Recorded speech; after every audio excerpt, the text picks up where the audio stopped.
All right, I need to double check because there we go. Hello, we are live. Hello, everyone. Hello. Hi. Hey, guys. Let's know where you're y'all? watching from. Hey guys. Hey, Thank guys. you for being here. What's going on? We've got Andre de Alba here. Say hello. Hi. We have Mario. Good to be here Hey again. everyone. Thank you for being here. We have Brent. What's going on? I'm today's moderator, guys. So you guys leave your comments. Let us know where you're watching from. We're going to be talking about the future of film, or the way film has portrayed the future, and what is the future of film? Big questions. So Andre here is an actress, and Mario is a producer. Hey, Dag, what's going on, Dag? Hey, Dag. Hi. Says, yo, what's up? Hello. All right. So from over a century, movies have shown us futures filled with artificial intelligence, surveillance, cameras, video calls, targeted advertising, virtual worlds, digital companions, climate collapse, corporations more powerful than governments, and human beings wondering whether technology was made for freer or merely making us easier to control. Like, are we freer or are we easier to control? I think that's a question everyone's asking themselves. Hey, John Scott, how's it going? Yeah. What's up? Hey, John. Scott. Hey. Others now look less like science fiction, some of these movies, and look more like productions designed for everyday life, like they were kind of predicting. So tonight we're asking us a question. What happens when the technologies of cinema predicted begin transforming cinema itself? Because a lot of the stuff that we predicted in cinema is affecting the art form of cinema. Yeah. Right? Yeah. So studios are exploring artificial intelligence, cross-development, production, and post-production. Actors are confronting questions about digital replicas, something that, Andre, you've dealt with, like your virtual self. Who knows? Maybe they were going to do entire scenes with you. You never know. Ownership of their faces and voices. Filmmakers can create worlds on LED stages, edit performances after filming, and potentially produce images that required enormous studio budgets, like having to go back and reshoot. Like you're hearing about that less and less. Back in the 90s, everybody went back and reshot. Oh, we have to add this. We have to add this. The test screening didn't really work. And now they can like generate entire scenes, which is like horrific. But at the same time, it's like, oh, that's convenient. But, moral dilemma there. Exactly. So is this the beginning of a creative renaissance or the moment movies stop feeling human? Andre is here joining us as an actress whose face, voice, emotion, and presence are central to her work. Mario is here as an emerging filmmaker looking at tools that could make productions cheaper, faster, and more accessible. And I'm going to be asking both of them what kind of cinema they actually want to inherit. So chat if you're interested in this conversation, so you guys can become a part of the conversation. And for every future prediction, tell us, did cinema predict it, create it, or completely miss it? Like, some movies, it's like they kind of missed what the future was going to look like. And then other movies, it's like they predicted it. And then some movies, it's like, did they create it? Did they like come out with that prototype for that thing? Right. So when we examine the future of filmmaking, you guys decide, it was an evolution, a threat, or some stuff just hype. So tonight, cinema looks into the future, and then the future looks back. Yeah. All right. So we're going to be looking at some different films. But when I talk about the future of cinema or the future depicted in cinema, what are your thoughts? What are your first thoughts? I think cinema has evolved in in various phases throughout it once it was born. But it has been also about the media and the medium that it has been presented on. And I think all around that is what's changing its most, because I choose to believe that the core of a movie is going to be what it's driving. That is the story, and it's to tell a story and to show a message and transmit that,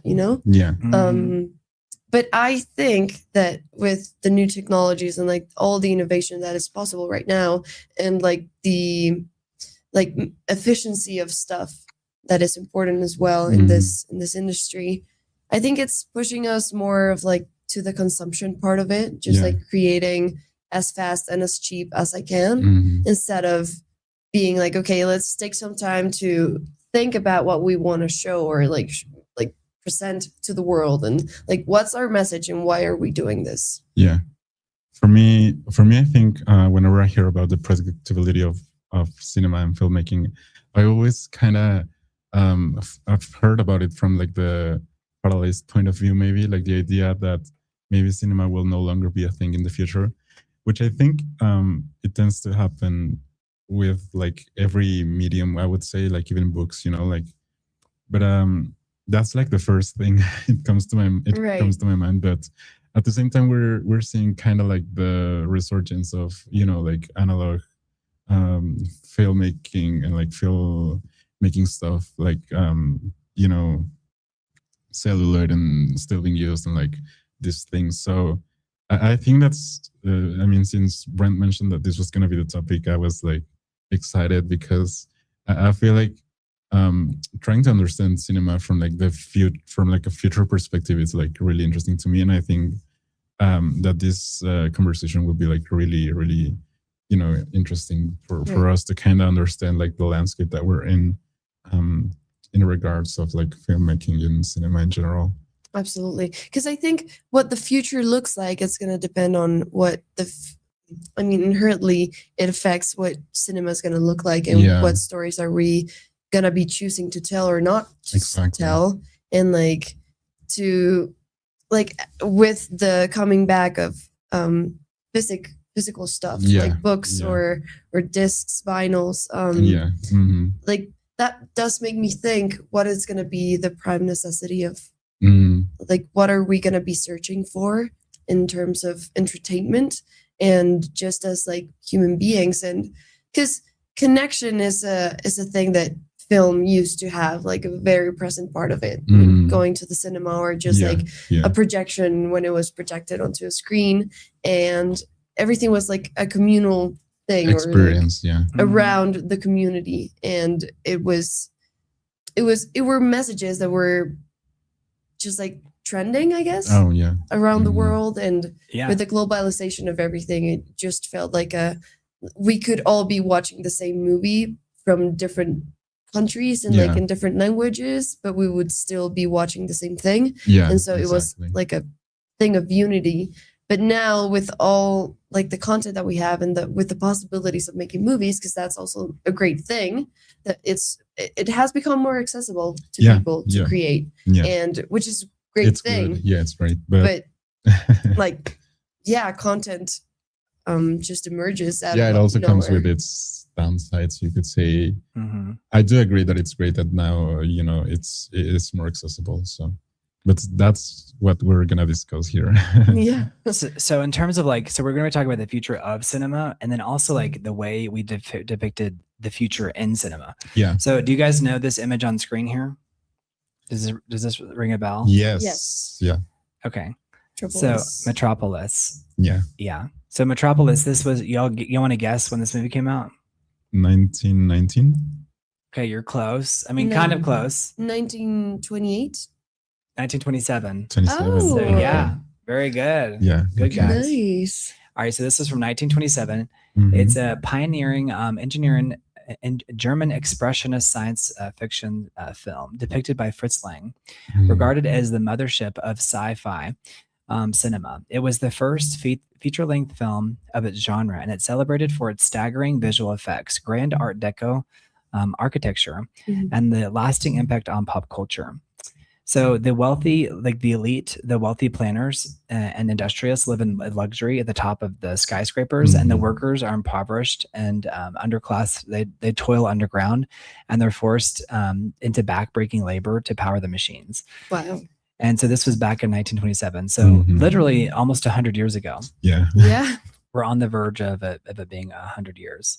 So it's great to think of. Yeah, it's pretty interesting. It says AI makes slop and fake quality. That's why people love to use it and hate to see others use it. But it can also be a tool to create actual quality in the right hands with the vision. DAG overhaul, I think that's an interesting point. I think it is kind of like you can use it, but only like I can use it, but you can't use it because I know how to use it and you don't know how to use it. Type of like there's like this kind of moral debate in terms of like AI with the way we use it. And I think that it is interesting, like the way we interact with it, and it's because they've already been using it. Like Netflix said over the weekend or on Friday that they use it in over 300 films this year alone. Wow. And the production workflow, not like replacing people, but like like with Yeah, the way they do the workflow. Yeah. And in then post production, I guess, like, Mhm. but for what type of things specifically? like post production, like having to sometimes they can even relight scenes after it's done. Yeah. Okay. And that was Ben Affleck's company that recently sold to Netflix for almost $600 million, which I think was called like Interscope or Intertype, or I can't remember what it was called. But it was basically doing stuff like in post production where you're like, oh, it helps with like continuity. Okay. It helps with like relighting, things like that. Color grading, I guess. Color grading, yeah, all these different things. Yeah. But going back to Metropolis, just so we can cover this up, but the chaos of the movie is that to crush a brewing rebellion, an evil mad scientist creates a robotic clone of Maria to incite chaos and mislead the workers. So Maria is Freder, the privileged son of one of the city's masterminds, falls in love with Maria, who's like a saintly working class prophet. And but then they create like a robot version of Maria. This is back in 1927, so it's very interesting. Yeah. The film ultimately functions as a social allegory, delivering its famous central moral: the mediator between the head and the hands must be the heart. Which I think is interesting, like between the head and the hand, like the thing that the heart, it must be the heart and maybe not like logic, let's say. Right. Yeah. It took 17 months to film and cost over 5 million Reichsmarks at the time. It was the most expensive silent film ever produced at the time.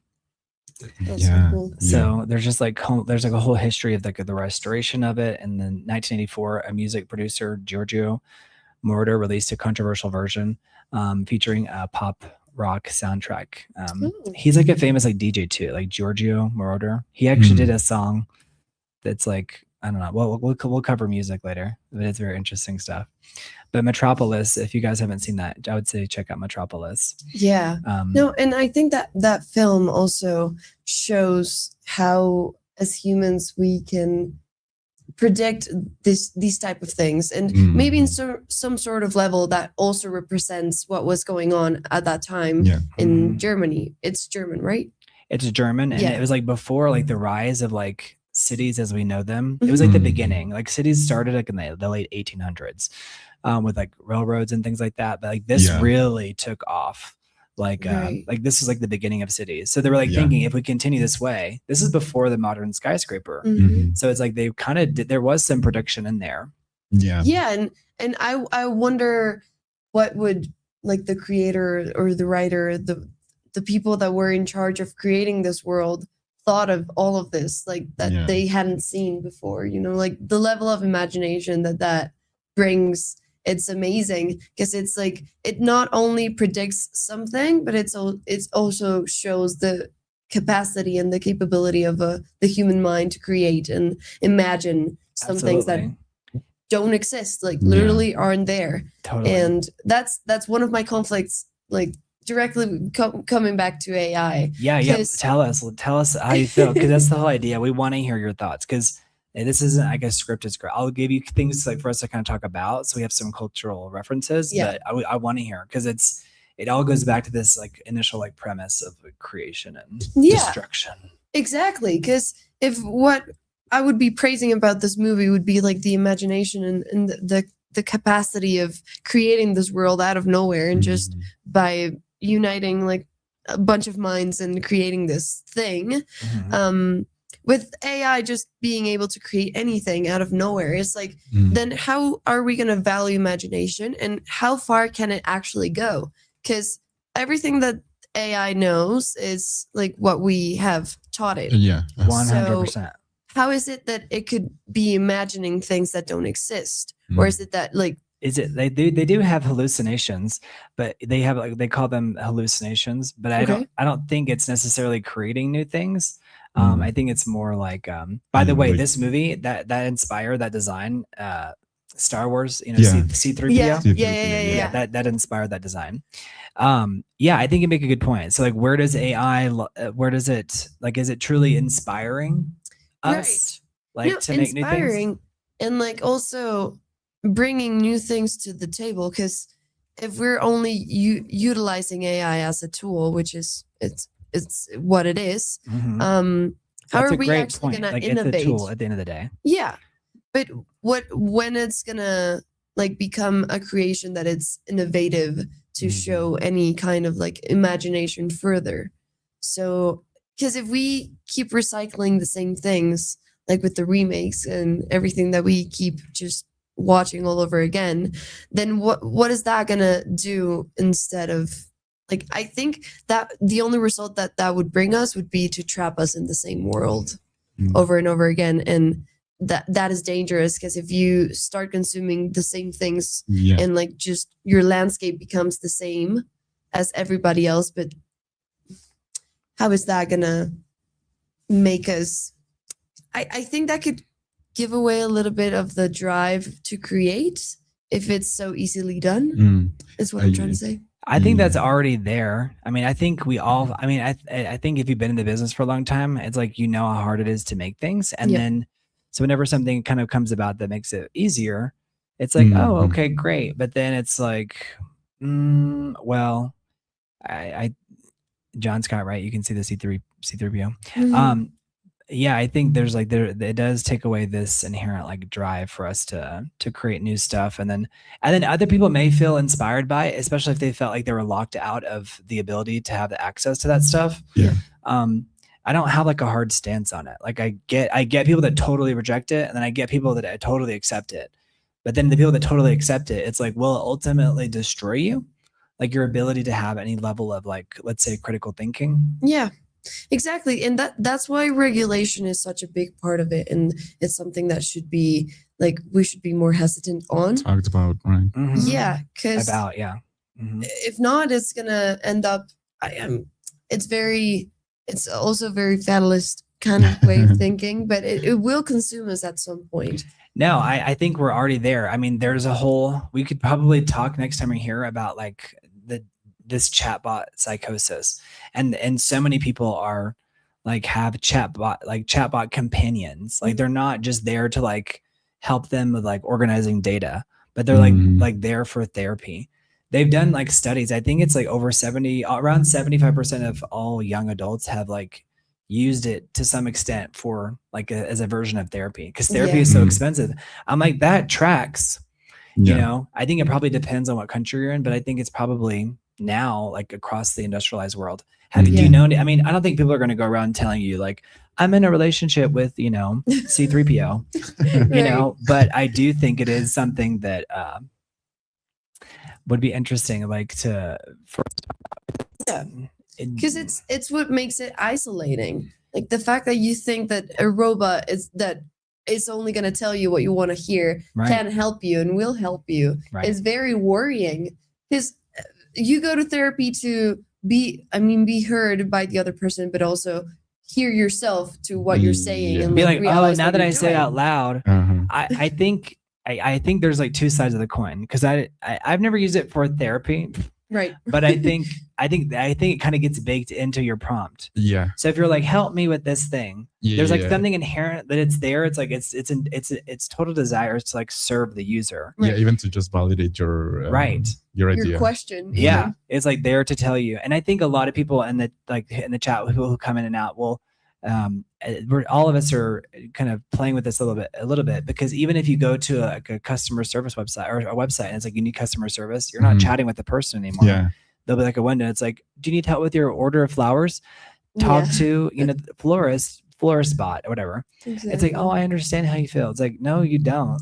You know, you don't even have the option that I need. So right. What do you mean you understand me and you feel me? Well, that's like the first thing they're trained to say, right? Is like, it's kind of like as a customer service agent, you're taught like, oh, I understand how you feel, or I understand where you're coming from. And it's like, there's all this stuff that's like baked in that maybe some really bad customer service reps don't do. And so there's like this debate on like which one is worse, like the person who's like completely rude and doesn't care, or the person who's or the chat bot that's like overly helpful. You know, I don't know. Absolutely. But you were also making a great point, because I think you know, like before they also used to look back at art and grab inspiration from there, because you know, I'm going back a little bit to the idea of Metropolis, because I think cinema was so new back then that they didn't even know quite how to approach it yet, like fully. Right. And so they were all looking back to, you know, architecture, as Brent said. There's like a lot of, you know, Art Deco here on this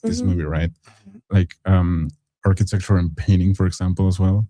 Like the neo-expressionists, the German neo-expressionists were also like creating these crazy movies. So I think looking back, you know, at art and seeing like what was there before, I think maybe AI not necessarily does that. I mean, it just computes like everything that it knows, right? Like kind of everything. Yeah. But maybe looking back to another art forms or another art periods or even just history in general, I think that that's where a lot of this inspiration lies still. And I mean, just by seeing that, you can also like predict the future, as we were saying, like just having like the idea of a skyscraper or like, you know, robots or like so in that film they predicted artificial intelligence, like robotics. They filmed, this is from 1927, and they like deep technological dependence, which is true for almost any technology. I mean, even when writing came around, it was criticized, like writing itself. Like, because I think it was Herodotus or someone before him, they were saying that like it makes it so that you no longer have to remember things because you can just write it down. So it just shows you that, like, not to say that we can compare the, I mean, you guess you could, but like anything that's a development in technology is criticized. But I think the difference is that now this is like, is this the thing that's doing the writing versus you writing? Even just writing itself was criticized at the time. But Metropolis predicted artificial intelligence, like constant video communication with other people. So, which is crazy.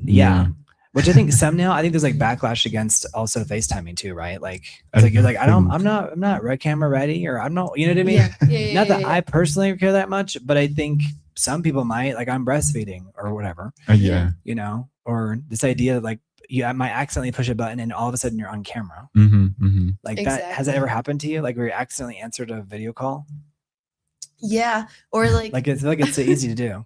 It's from the most simple like interaction, like your mom, like my mom being on the phone and she's talking to a friend and I'm just in the background, and so now I just have to say hi, and it's like, right. It's like, so like at any given time there's like a production going on, because it's like the fact that there's a camera rolling. Or even just if you're out on the streets, everyone could be just like taking a video of, I don't know, the sunset or anything. But if you just happen to be there, like then you're already in their frame and like in their phone forever, basically. I think about that all the time. Like if I ever film something outside, I'm like, that person will always be in my video. And it's like, I guess if you're in the public, there's already like surveillance cameras everywhere. So there's this idea that it's like, you know, it's like you're just like the accessibility to it, right? You have to like accept that, you know. And if it's anytime you go to like monuments or special sculptures or public places, I mean, we're probably in millions. I mean, we already are in millions of surveillance videos, not billions, but like just in tourist photos in the background. But now they've added that function, right? So it's like erase people. You know, from your photos. I'm like, I kind of like the idea of just keeping them in there. Not to violate their privacy, but more like like they were there at that moment. To keep it authentic. This happened. And I think maybe there was something around that. Did you see all that controversy on the Meta AI video? The video, I think they were gonna like, you could just automatically like create anything with, like, what were they thinking? That is scary. I think they were using the excuse of that, like the vacation photos, like ever since people's faces are out there anyway. But it was like all the talent agencies and management companies were like, no, because like our client's image, you know, can't be put into any context. But in some ways it's already being done. So I don't know. It's interesting because it was encouraging it. The sole idea of having to protect your image sounds very crazy to me. Like the fact that we have to fight for it, the fact that it's just not like a given. It's like, what do you mean that I need to explain to you that I don't want you to use my face and my voice without my consent? You know, like. Or even if you're my friend and you took a picture that I don't like, and like, I would love for you to ask me if it's okay, because it, as simple as that, is like how you protect yourself from something that you don't want out If there. you have any images you want to send me and you're like, I can use these images because sometimes you're like going and you're like, oh, I got to make this I'm thing. like, actually. Well, right. I mean, even today, because I'm like, it's so interesting because it's like we're all so used to doing it. And I see people do it with me, or like if they invite me to go speak virtually or at an event, I'm like, that's not even my body. But I'm like, oh, they just like generated an image. Exactly. And we just got so used to it. Exactly. It's like, it's become normal. And so it gets out of your hand. And it also, once you speak up about it, you seem like the crazy one. Right. Now we've gotten used to it so much that it's like, well, don't I have the right to say something about it? No, I mean, don't. even if it's crazy or not. No. Yeah. I think there is like this thing where it's like, at what point is it you're not being problematic? You're just like making a really, really, really valid point. Yeah. And I think increasingly it's like we're trying to make people feel crazy for just being like how things used to be. Yeah. Right. Yeah. I remembered I went to a museum not too long ago back in Querétaro, and it was like every single piece was like a representation of this, of a feeling like you have eyes on you all the time. You know, like that sensation that we might have nowadays. Oh yeah. And in different contexts of our life. And the last piece was like the video live recording of the museum, like the security cameras of all of us. And so you went, like you did all the walk through. And once you got to the last piece, it was just you like staring at that piece, which was very mind-blowing, but also reminds you that that's a valid sensation to have nowadays. There's this famous prison that they came out with. It's called Panopticon prison, and it was like the easiest way to control people would be to have like everyone's cell like in a circle. It's on screen, and basically like the guards could see anybody at any given time. Well, as a prisoner, you don't know when they're looking, so it's like you're gonna like adjust your behavior because anyone could be looking at any given time. And so it was like that was like an idea of like this dystopian future. So at the end of this exhibit, you're saying like it showed you a picture, like it kind of was tracking you, and it was like showing you looking at the piece. Wow. I mean, and then I guess that begs the question, like, did you have to sign away consent to be? I guess you're in a public place, so you don't even no, because it was the security camera. So it was like, But you liked the point they were making. I did enjoy having that like mind-blowing sensation of awareness. Or just like being told this story through all of these different pieces, and then just being reinforced by you watching this thing. So it was like, wow, what do you mean? So it just reinforced the whole message, and it was very interesting to think about it like outside of it. And like, just spending time in public spaces and going back to the taking pictures with your friends.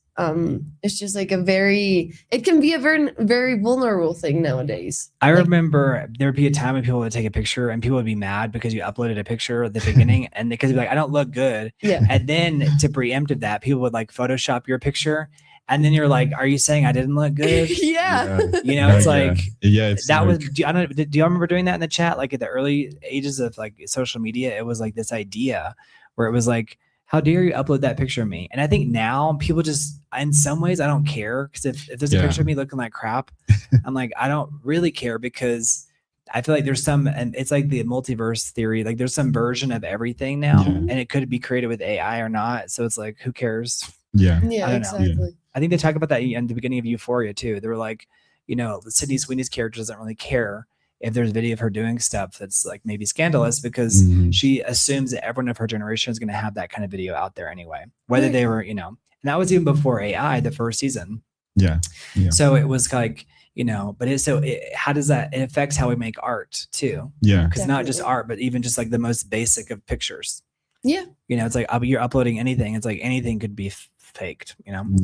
Everything can be faked and everything can be like, or might appear copied from someone else. Like, because at the end of the day, and that reminds me of something that you said earlier, that like every piece of art that we make somehow it's like a collection of things that we've experienced, seen, and have inspired us in some way.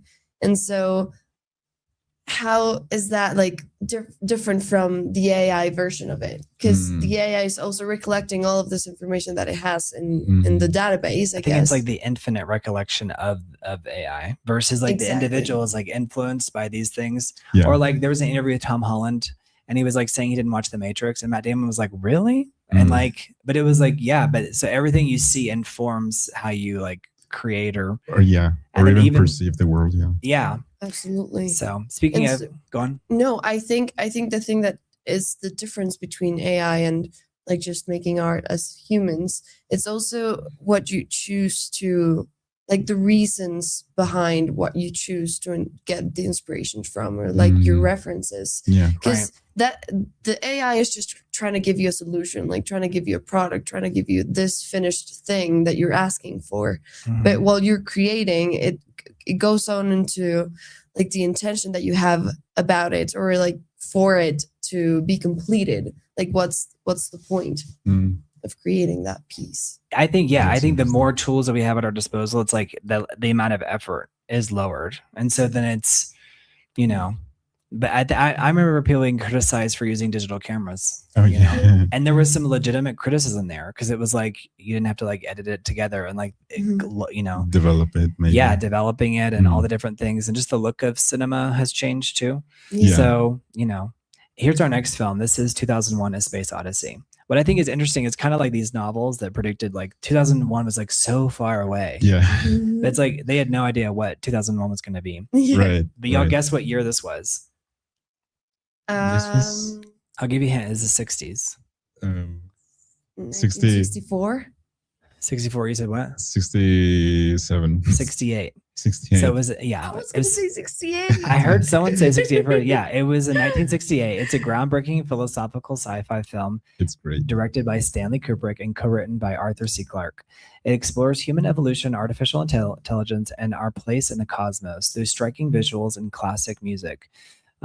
Tracing humanity's journey from prehistoric ape men to transcendent cosmic state. So there's that famous cut between the guy who's like throwing up the ape guy who throws up the bone, and then it cuts to his spaceship in the sky. Yeah. Just like this huge leap, right? Yeah. Have you seen that famous clip? Yeah. Yeah, it's funny. Most people, even if you haven't seen the movie, it's like that clip circulates. People know it. Yeah. But the story, it spans millions of years and is divided into 4 distinct chapters: the dawn of man, the moon discovery. Like there's the space age, scientists discover a monolith buried on the moon. When struck by sunlight, it emits a powerful signal towards Jupiter, and then they have to travel to Jupiter. The spaceship Discovery 1 is sent to investigate the signal. And is manned by Dave Bauman and Frank Poole, along with HAL 9000. He's an advanced AI supercomputer, but he malfunctions and begins eliminating the crew to protect the mission's secrecy. And whenever they're trying to shut him down, there's like a famous clip where he's like, "I feel it, I feel it," and it's like kind of begging the question, like, you know, is there like some ethical dilemma into turning off the AI, like unplugging it? Because he's like, "I feel it, I feel it." So it's like saying, like, "I feel you turning me off." Yeah.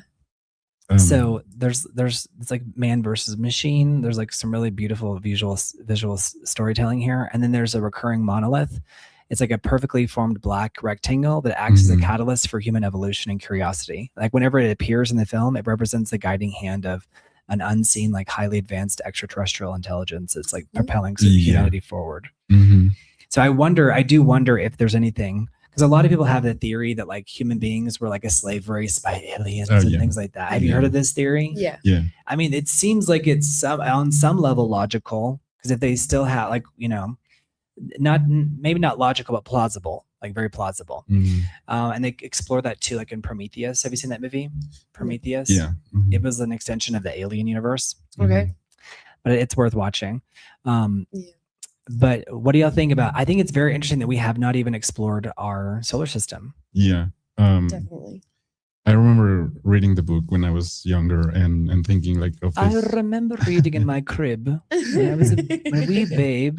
Exactly. I was babyando. I was drooling on the book. I was only 3 years old. Yeah. But I remember like not Kubrick's. completely getting the idea of the monolith, but I was like interpreting as some sort of, you know, like alien thing or like even a god thing. that was. I think it could be interpreted as God. Yeah, like this thing that was, suddenly a thing there. But I think this movie and the book as well is more about like how to describe a future that's maybe unintelligible for you, like. Right. Still, that's such a good word too, like unintelligible. Yeah, I was always taught that. Like, I think I got criticized as like a little kid, or at one point, maybe it was me or it was a classmate, but like somebody was drawing something and they're like, "This is unintelligible." It's like there's like no way to comprehend it fully. Yeah. Right. So I think that is mainly what this movie is for, like trying to kind of decipher like a future that was, seen as far, but now we think of it and it's. I mean, in some ways, it's still far because maybe we don't have like these spaceships yet. But in some other ways, it's just like happening, like already with, the technology that we have, such as, AI, for example, or even just building, rocket ships to go to space and live there, So maybe it's not, a prediction of the future in and of itself, but it's more like a way of trying to understand it and describe it. Mm-hmm. And obviously he does it in a way that is, very breathtaking. It's like seeing humanity there represented. Yeah. Because I think we all are trying to decipher the monolith and yeah, like the piece of the technology that's still, new to us, and that's kind of there affecting us. Here's the monolith on screen. Altogether, like yeah. The image, and it's like it appears, and these ape-like creatures are like, "What is this?" Yeah, Yeah. And then you see it throughout the film, like in different sequences, and how like it's very interesting. It also is kind of ominous too. Yeah, like it's like, what is this? Like it's not like in the human form. It's not like a Yeah. It's not the statue of Athena or Zeus or something like that. It's like, what is this? I remember when, like, after watching this movie for the first time, I kept on thinking, like, we have so much to discover still. And there's so many things that we still don't know that seem more, like, have more urgency than what we're currently focusing on. Like, we don't need another car that is more, like, intelligent than the last one, We need more like investigation on health issues, or like how to drive the economy forward, or like studies that would actually make humanity better. Because I think this movie also tries to like portray that, like the journey of finding something that will kind of like humanity's relationship, with like technology, maybe. Exactly. Yeah. And how are we gonna like continue this relationship that we have with technology so that it drives us forward, and not that it would drive us backwards, but like against each other, I guess. Well, that's the thing about Metropolis, is that in that film, it's like it predicted like this extreme class divide, which it seems like we started to get more equal, and then like now it's starting to feel like we're getting more to like some of this idea of like Metropolis. Like, I don't think 2001: A Space Odyssey really explores fully the different aspects of like this like status. Whereas Metropolis is the whole, like, it's a story about like this woman Maria, who's like becomes a prophet among the working class people, and it's a silent film, so you have to infer some of the stuff, or they have title cards. But then they actually send a robot down to pretend to be her, and I'm like, ooh, that's kind of like AI, like making us all feel like we're more equal, but is it just like a tool of the elite? You know what I mean? So like, kind of like the idea that we talked about with Aldous Huxley or 1984. They don't need to control our reproductive rights, because we'll end up doing it to ourselves, in theory. Absolutely. It's very interesting. But that's a great point. Like, like the idea, because I don't know how true is this, but they say that at this point space has been more researched than the sea itself, right? I don't know how true that is, or if it's that like a true statement, but it's interesting to think that maybe we are looking, in the wrong direction, literally. Not to say that we are, because every technological advancement is still like a big thing, but just the idea of what for? Like using it to maybe make it better for all us. Yeah. I Exactly. think space is like infinite, so I think it's a hard argument to make, but I think Yeah. there's some truth to that, right? Like, I think it was more about like the solar system, maybe. oh yeah, yeah, Yeah. absolutely. But And I think also it's there's still, it's so dangerous to. I mean, it's really it's dangerous to go underneath the water. Yeah. Yeah. Absolutely. True. But I do think we need to understand some of the systems. Although as soon as we understand something, we try to figure out how to kill something, right? Right. It's like bugs, like with pesticides or something like that. Exactly. Because sometimes we discover things that are like at the bottom of the sea, and it's like horrific. Yeah. You know. Absolutely. So this one is from 1930s. You want to guess what this is called? Things to Come. This is H.G. Wells. This is a film. He wrote the screenplay, H.G. Wells. It's called Things to Come. Okay. And it was a 1933 book and then a 1936 film. Oh, okay. And it was it tracks a century of fictional future history centered on a single location called Everytown. So in the year 1940, the future for them, a massive apocalyptic global war breaks out, mimicking the anxieties of the era, like the World War II era. You know, decades of endless conflict reduced civilization to ruins, ravaged further by a plague called the Wandering Sickness, kind of like the Black Plague. You know, like again. So, and their view of 1970, this happens. And then there's like a Mussolini-esque warlord who takes over called the Boss. He takes over by force. And then there's a pacifist league of mechanics and engineers called the Wings over the world. Okay. They use advanced technology and peace gas to overthrow the tyrants. So they like spray peace gas to overthrow the tyrants, which kind of seems dystopian in and of itself, like to like spray a gas to like people inhale it and like, because isn't part of like having a theoretical utopia is like, you know, you choose it. But by 1936, human society is rebuilt into a subterranean technocratic paradise, culminating in a dramatic struggle over whether humanity should attempt space travel or not. So it's interesting. So it was it goes 100 years into the future. So the movie ends in 2036, and humanity is. There's a lot of movies that actually end on that note of like the people who live above and the people who live below, like the Time Machine. Yeah. Like, have you heard of this? Have you seen the Time Machine? Have you heard of this? I've heard of it. I haven't seen it. So the Time Machine, they had the people who love the people will know the Eloi, I think, live above, and like the something locks live in the below, and the Eloi like live. I'll pull it up, but it's very fascinating. But this is a movie that's kind of often overlooked, but it's called Things to Come. And so it predicts from 1936 to 2036. And I was kind of thinking about our like world leaders and like the way we treat them. And I don't know, I was telling Carlos earlier, I saw the people shaking everyone's hand at the World Cup. Did you watch that at the end of the game? Yeah. Did you notice the Argentinian players were like skipping over Claudia? So did you notice that too? Yeah. I was like, has anyone else seen that? And I haven't seen any commentary about it, but it was so obvious. And I was like, I wonder what that was about. Yeah.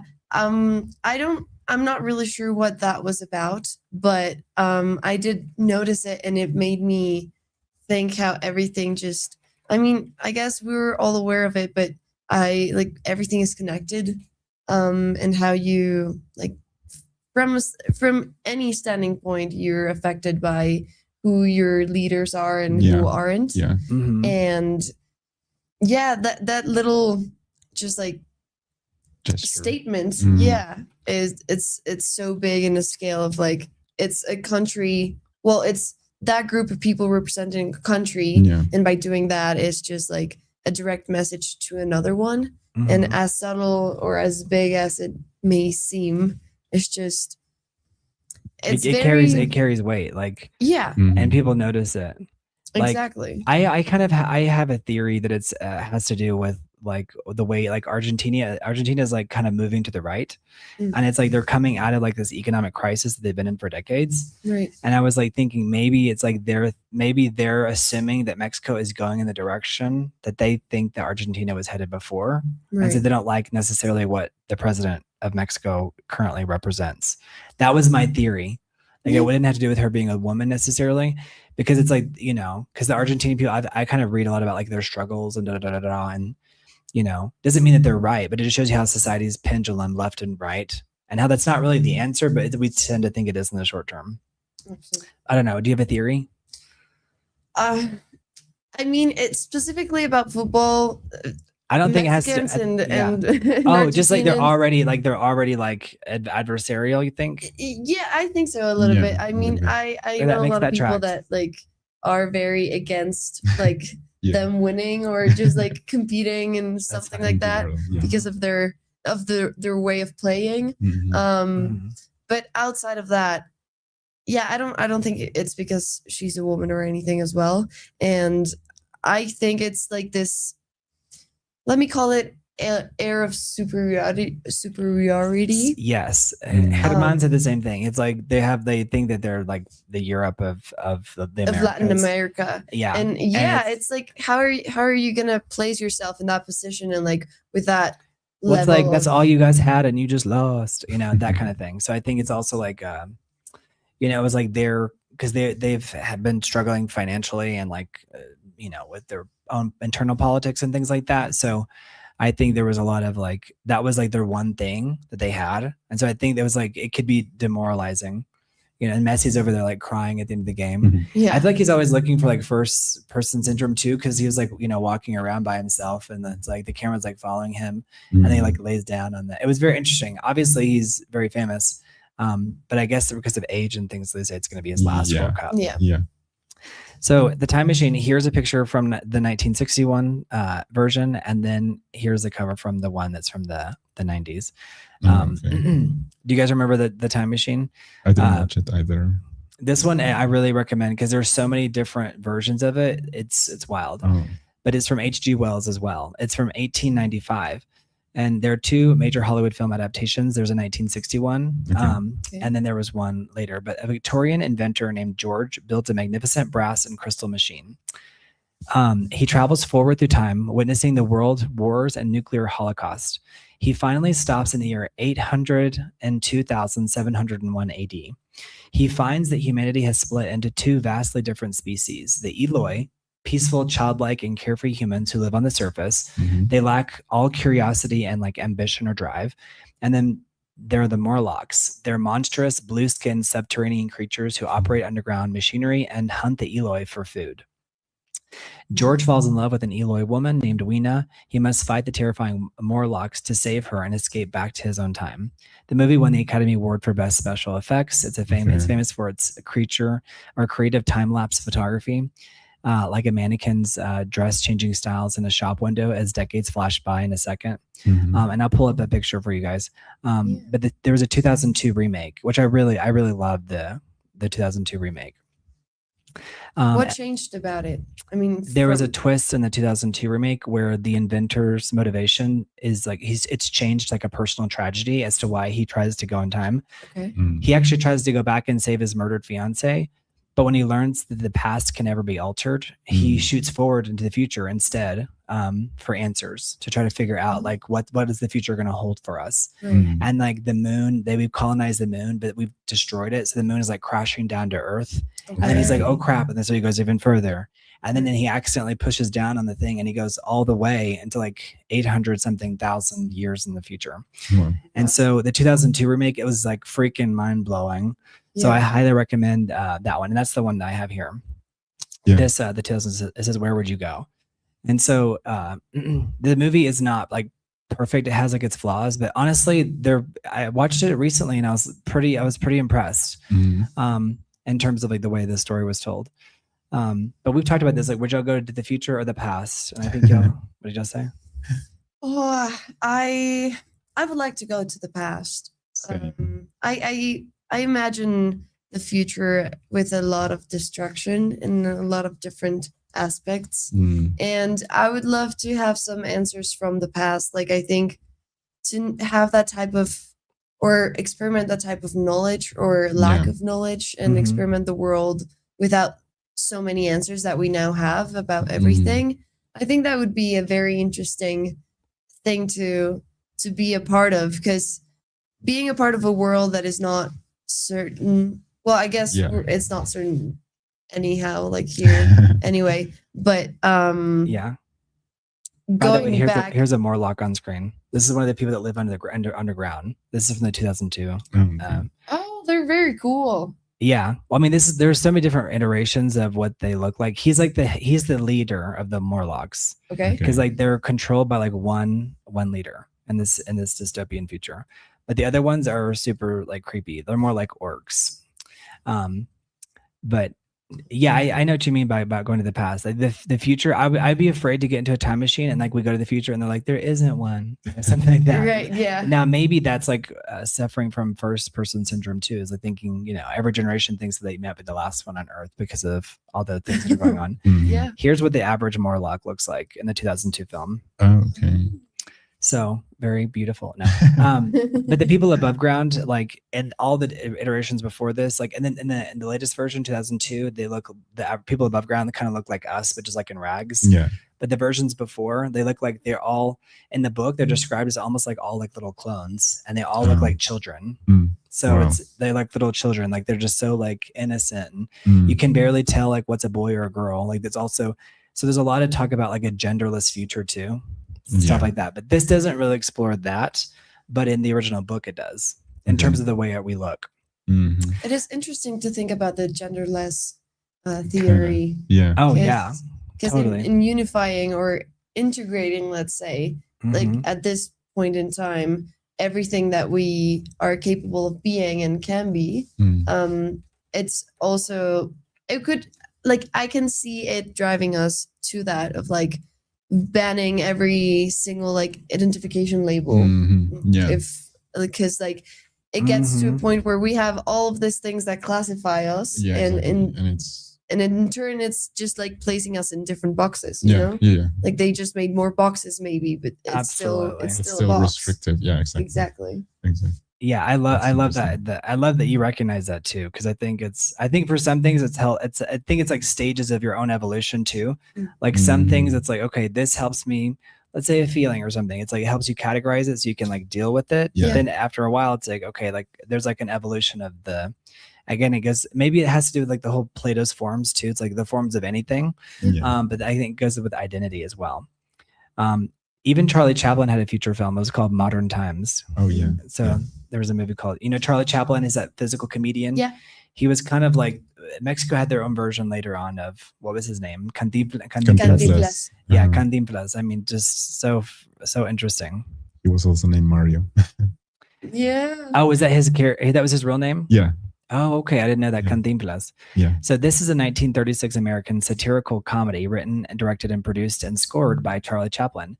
It's famous for being the final screen performance of his iconic Little Tramp character. So this character, like this guy was called the Little Tramp. It serves as a sharp critique of industrialization and the harsh realities of the Great Depression. So obviously the Great Depression like started in 1929, like after the market crash. It's part talkie. So it means it has part voices. It's mostly silent with intertitles and sound effects, and it features Charlie Chaplin's voice on film for the first time when he sings a gibberish song. It doesn't really make any sense, but you do hear his voice. So there's a main cast is like the factory worker, and the Little Tramp, him. And so the plot follows Tramp as a factory worker driven crazy by his monotonous assembly line job. So they're already exploring these themes of like going crazy, doing the same crap every single day. That's like meaningless. Includes being tested in a dysfunctional time-saving feeding machine that it feeds him. After a nervous breakdown and a stay in a hospital, he's released, only to mistakenly be arrested as a communist instigator after picking up a fallen red flag. He's jailed and accidentally thwarts a prison escape and is released with a glowing recommendation. Outside, he meets and falls in love with a young, destitute orphan girl. Together, they try to survive the harsh economic landscape by taking on various jobs, including working at a department store and at a cafe, before ultimately walking down an open highway together into an uncertain but hopeful future. So it was already talking about like depression, the Great Depression, industrialization, and like how it's so dehumanizing. Yeah. Like just like working on a fact. So that's like the people that are pushing AI are like, we're going to take away the dehumanizing aspect of work. So it's like, maybe, but here, this is like, over around 100 years ago, we had people really heavily criticizing the Industrial Revolution. And so it's like now, I wonder what we're going to refer to these times as. Do y'all be like, is there already a word floating around? You guys in the chat, let me know. What are we calling this time? I cannot think of a word or term describing it precisely. The AI revolution. I don't know. Like the. I don't know. It's. I don't think we have a word yet. Not yet, which is interesting because, that's also like they're taking away our language. We can't think for ourselves. Yeah, no, that's what they do, right? It's the taking away symptom. Right. Yeah, no, I systematically stripping us of our vocabulary. No, because it's. I think it's also a symptom of we're like people like me don't really understand or like kind of grasp how everything in AI works. Like I can seem to understand it, but I don't really know how it is that it has all of that information. Like it gives it to you like so fast. That like that kind of I don't get to comprehend that at that level, like a deep level. It's like so they call it a black box too, because it's like there's maybe it has all of human knowledge, but it's like we don't quite understand how it works.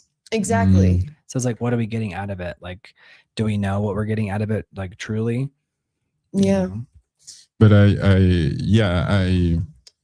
because I think when we name periods, we typically do it like after, right? Because we don't exactly know what the outcome is. Yeah, like what the outcome is or how long it's gonna, be. But I don't know. I mean, it may be AI revolution, maybe something along those lines. I do think that this movie, Modern Times, was also, just also trying to describe like the kind of like maybe a feeling that they were also having about the times that they were living in and how they felt about it. Maybe particularly just, I don't know, Charlie Chaplin, because he was British, right? So that's where the boom was, right? Whenever the Industrial Revolution, appeared. And so I think it's also interesting to explore, like, I mean, going back to the AI topic, because to confirm he was British. Wikipedia says knowledge without context is dangerous. That's right, because you can like take a piece of information and try to like build an argument around it, but it's like if you don't really have the full context, it's like, dude, what are you talking about? Yeah, like why are you defending this point or that point? And I think that's the thing too is, and also I think with different AI companies controlling the information, it's like, But the biggest argument is that, but it makes everything so much easier. It's like, right, that's how it starts. Exactly. Yeah. Dun, dun, dun, Yeah. Yeah, because it can easily turn into like a weapon towards us in like an unconscious and conscious way. Because if we've given it all the information it needs too. Like anything that was missing, like we've fed it. Exactly. So like if it needs a plan to destroy us, it already has it. Like it knows our hidden desires, our deepest fears. Yeah, no, for real. And so it's like, at what point are we gonna start?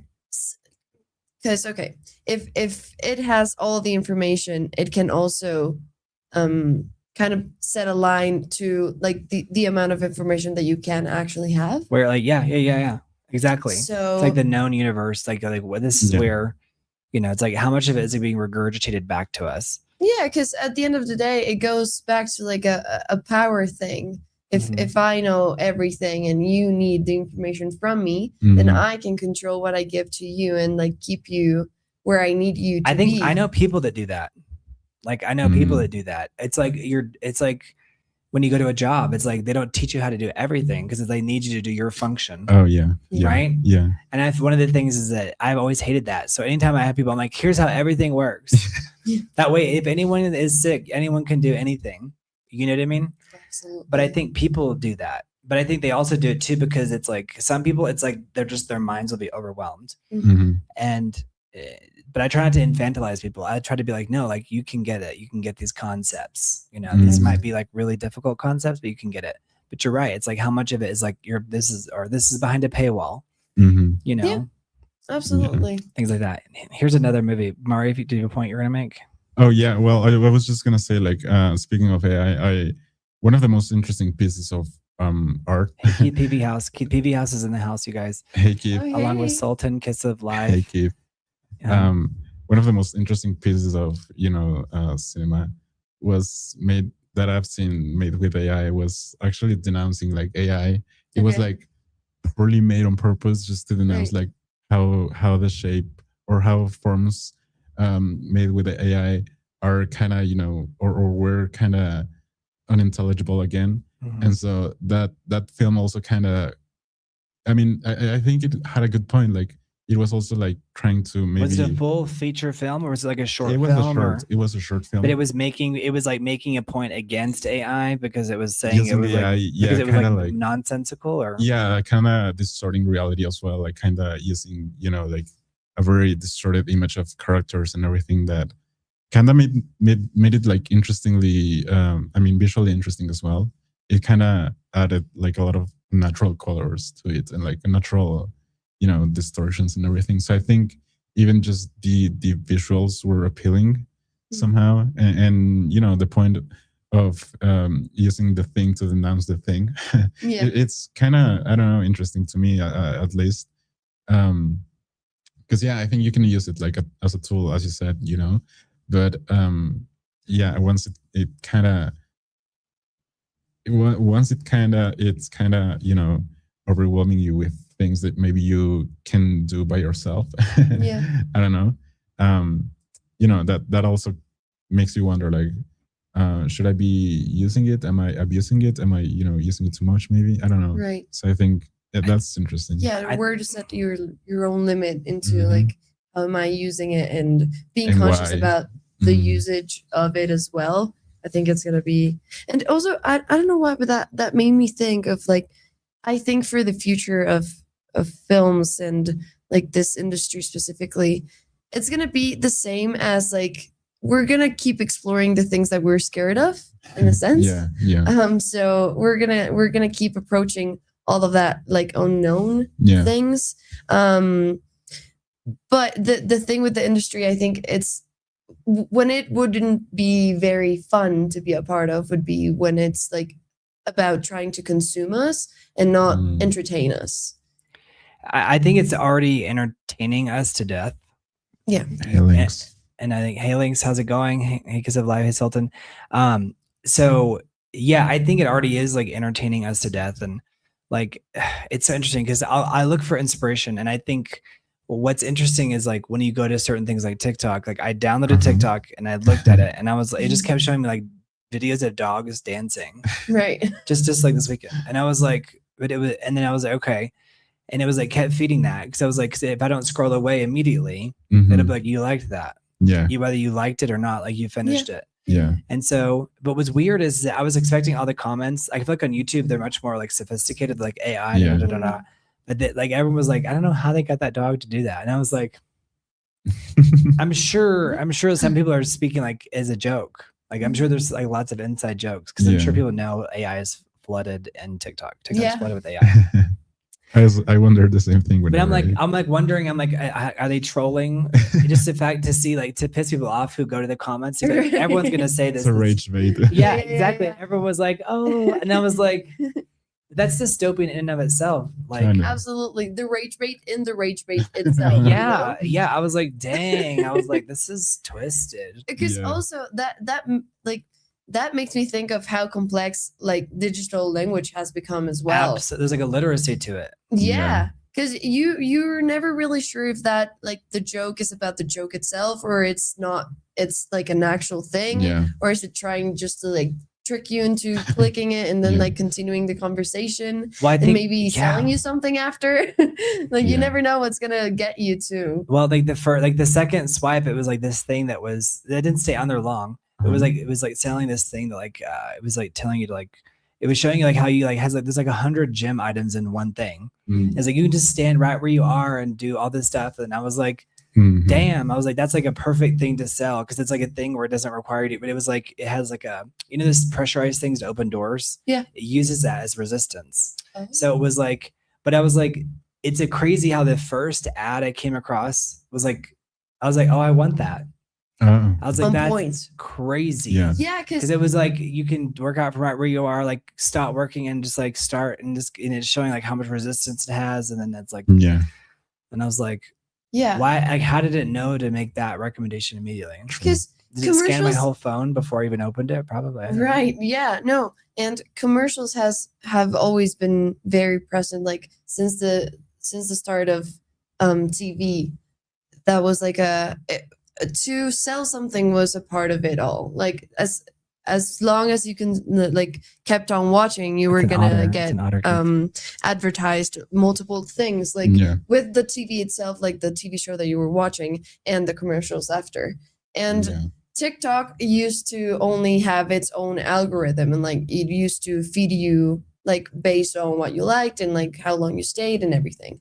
But then when they started adding in all those ads, and like ads became the thing that drove its economy per se, because there was like at the beginning there were this like big people and this big presences, and so on TikTok, so those were the ones that were making the money and like distributing it, I guess. But were they? Are you talking about this? Is before the video, the content themselves became the ads?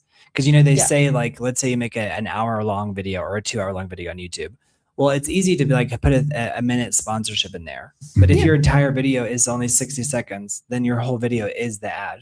Exactly. So it's like you have to like make it entertaining. Yeah, I think nowadays there's been a line that's being crossed in terms of like there's people creating to make ads, which is like ads have always been creative in itself. Sure. But it's like they're now making everything about the consumption of the thing that they're trying to sell. Even if that's like a material thing, or it's an experience, or it's a lifestyle, or it's like I do yoga, or it's read this book, or it's buy this thing, or so it's always trying to like convince you that you need something else, or that you're lacking something. Or... Well, as soon as I saw that, I was like, I don't need anything else up in this house. I was like, nah, you know what I mean? Like, I just do push-ups, because it was like, it's so convincing. It's like, this thing is so amazing. I just slide it under my bed. And I was like, it was so funny because I'm like, because I mean, I bought a treadmill and it like immediately broke. And I was just like,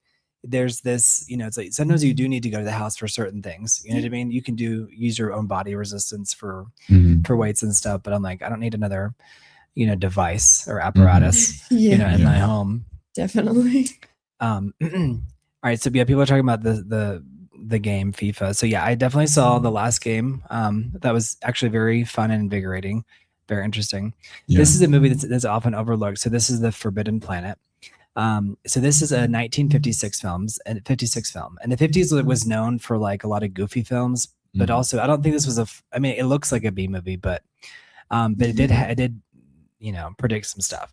So it's set in 2257. A spaceship crew arrives on Altair 4 to rescue scientists, but finds only Dr. Morbius and his daughter, and their helpful automaton, Robbie the robot. Someone actually mentioned Robbie the robot. Yeah. So now I know what they were talking about. Wow. Someone mentioned Robbie the robot. There was Keith Peaveyhouse. Ding, ding, ding. Keith, very smart guy. So he knew exactly what this was. I love it. So Robbie the robot. They soon discover a deadly unseen terror on the planet. The film it's a brilliant futuristic reimagining of William Shakespeare's The Tempest. Dr. Morbius is Prospero from the Shakespearean play.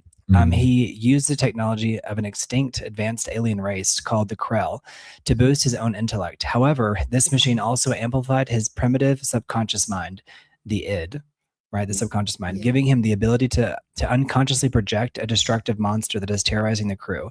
It is one of the first mainstream films to incorporate deep Freudian psychology into the film. Wow. I think that's kind of interesting too. Yeah, because I feel like Robbie the robot is one of the most famous cinematic robots in history. He set the standard for robotic design and even speaks 188 languages in the movie. Wow. So Keith Peaveyhouse knew exactly what I was talking about. Way to go. So is this from the 60s? It's from 57. Oh, okay. So it's from 1956, I should say. Oh, but it takes place in 2257. Okay. So they say this is like a prescient film because it set the standard for like, later it was like danger, weapons and danger, for like Lost in Space. It influenced Star Trek and the entire sci-fi genre itself.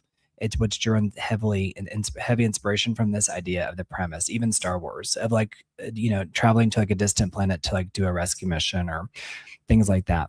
So in the attempt of making himself smarter, he was also like having more access to his own subconscious mind. His subconscious mind like got super duper amplified. So what it did is like it created like a cycle. It was so powerful that it created a psychological projection. It's kind of like how like using AI and all this different stuff, it can make stuff manifest. It can make stuff real. Right.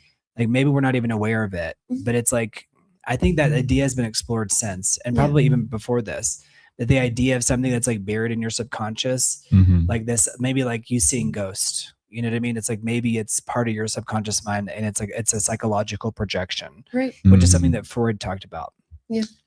From the id. Cool. But I think that is interesting. Like, it's like, if it's like, you can't turn one up without turning up the other in some way, shape, or form. Yeah. So I love how he knew about Robbie the robot as well. But I think this is going to be one of the films maybe that predict kind of these things, because I mean, we already have like these robots that translate, I mean, not robots necessarily, but things that translate like languages instantly. So it might be the case. It might be the case that, you know, we have like our personal robots or devices to they want you to grab the otter behind you, El La Nutria. Oh, they're like, we're like, I can't stop looking at that otter. So there's so cute. Isn't it cute? So that's an otter. He says, "Forgive me." He says, "I love." He calls you fresa. He loves you. Yeah. I love it. The first time that I was here. I love it though. I love the callbacks. But so that's an otter, and there's a little tiger next to you. So those were kind of like talking about like you know, what cinema saw coming. Those types. Well, there's more. I've got so many different sections here. All right. When we not think of movies, futuristic movies, what's the first movie y'all think of, by the way? Future movies? Yeah, movies that depict the future. 2001. Yeah, that's a famous one. Maybe for me also The Hunger Games. Me too. I feel like that's definitely like near future. Yeah.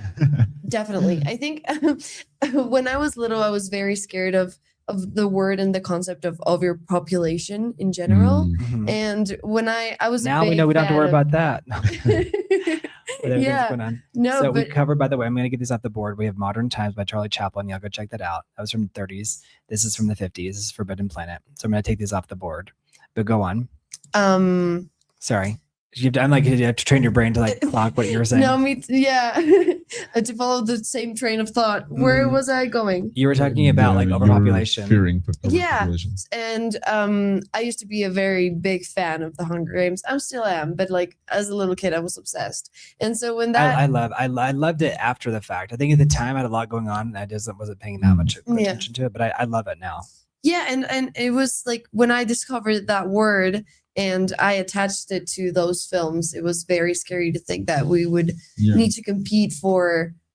I mean, I guess we do on a daily basis compete for like bread, and like to have a position in society and, you know, have a good life.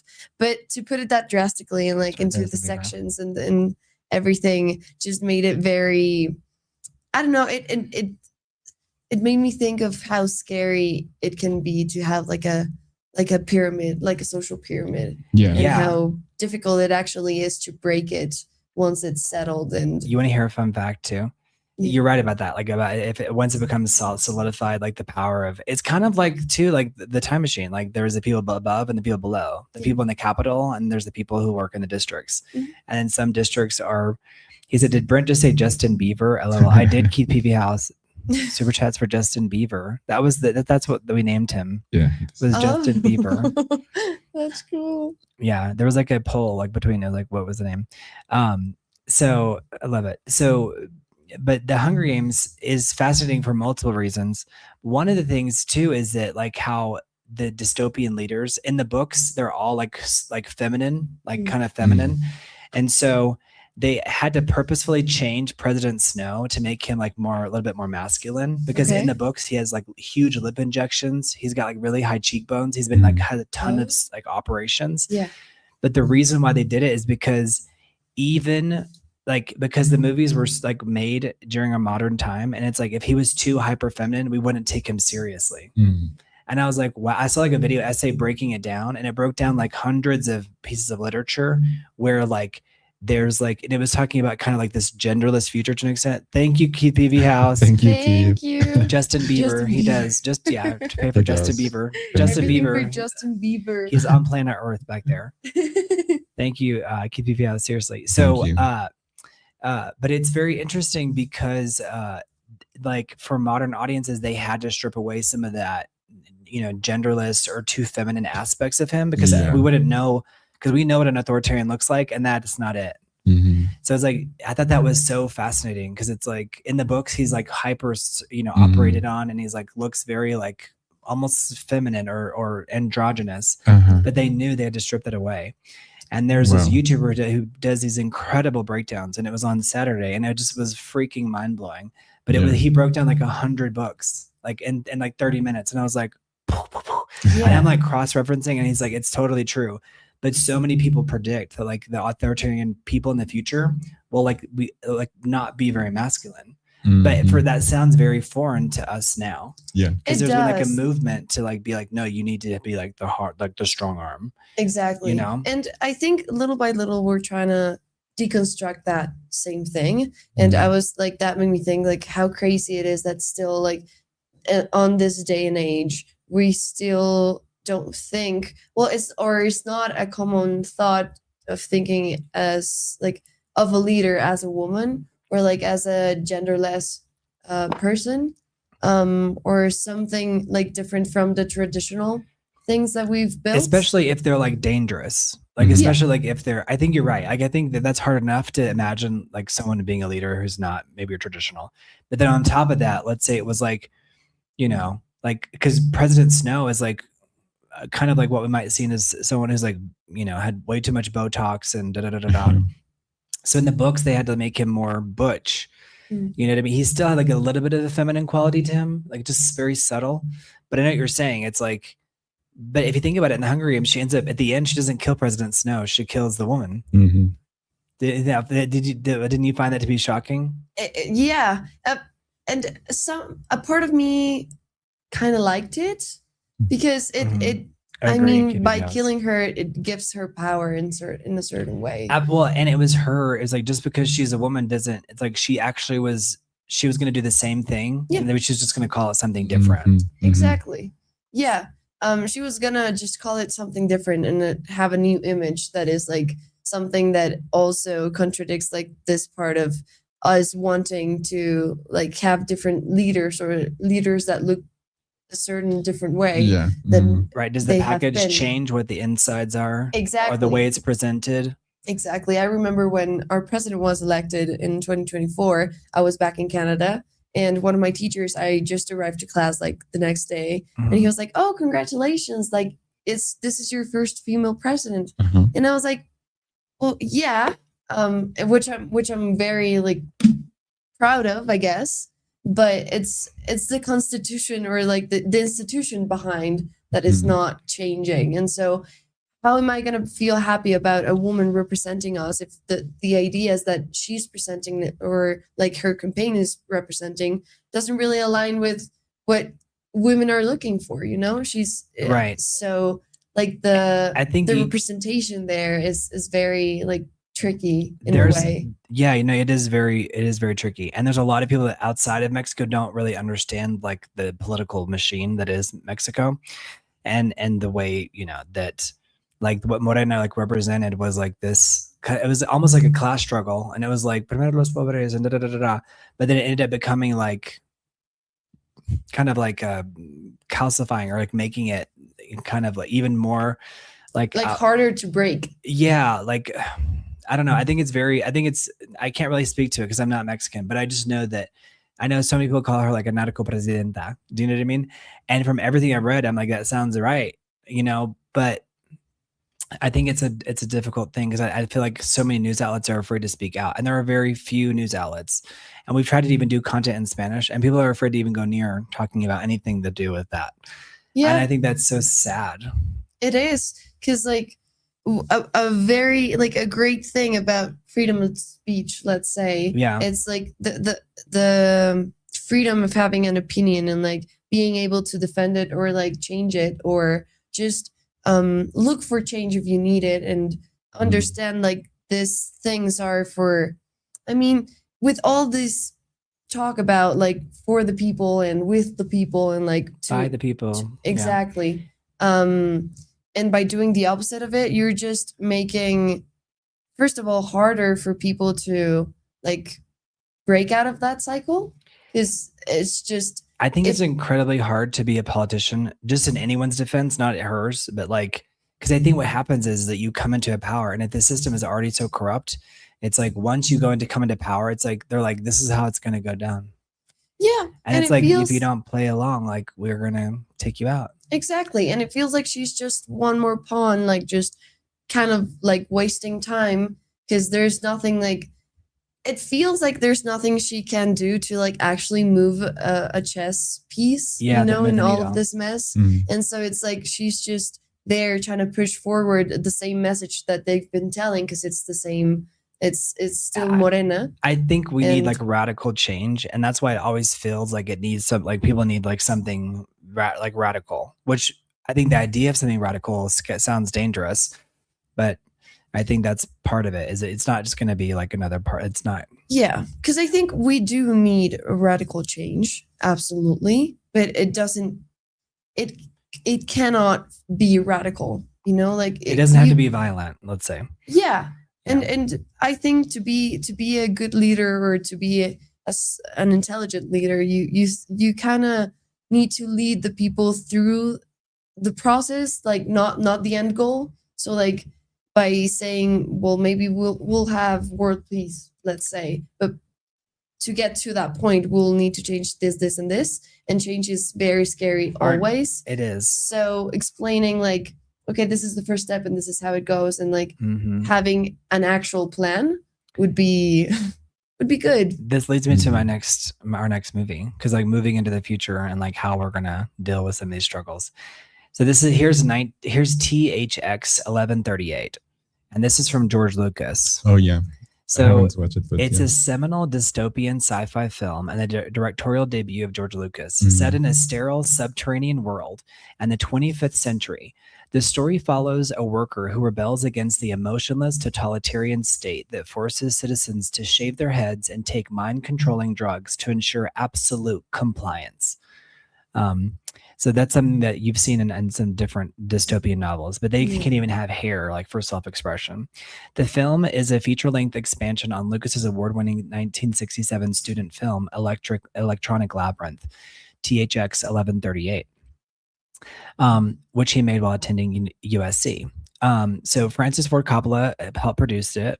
It was filmed on a very tight budget in San Francisco, using unfinished BART tunnels. They were like trains, like that they were going to use to create the futuristic aesthetic.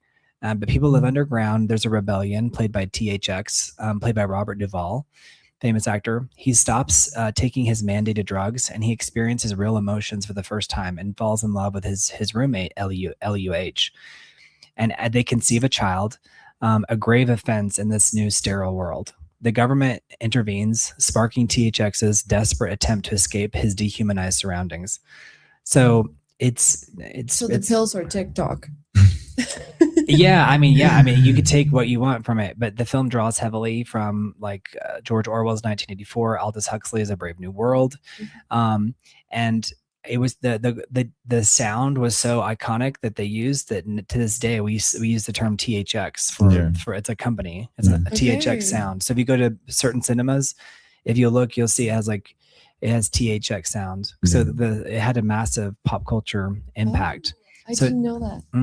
So you see to this day THX. Yeah. And it's also So what was different about it? I think it had like really strong bass and like this really like immersive. Powerful, and George Lucas was famous for like trying to do things before he was able to do it. So like, for example, Lucasfilms created like ILM, Industrial Light and Magic. They were the first like CGI company. Yeah. And then for sound, it was THX. Okay. And then like kind of like one along there was like Dolby, like kind of like they're similar, but THX. So that was the guy's name was THX. So it was kind of like in this future where like we're kind of nameless. We don't have a name, and we just have these things. I think it's very interesting, this idea of some people look at the future and it's like we feel too much or we feel too little. But I think if you're constantly stimulated, you end up feeling nothing. Yeah. And I think, like you said, that's very TikTok.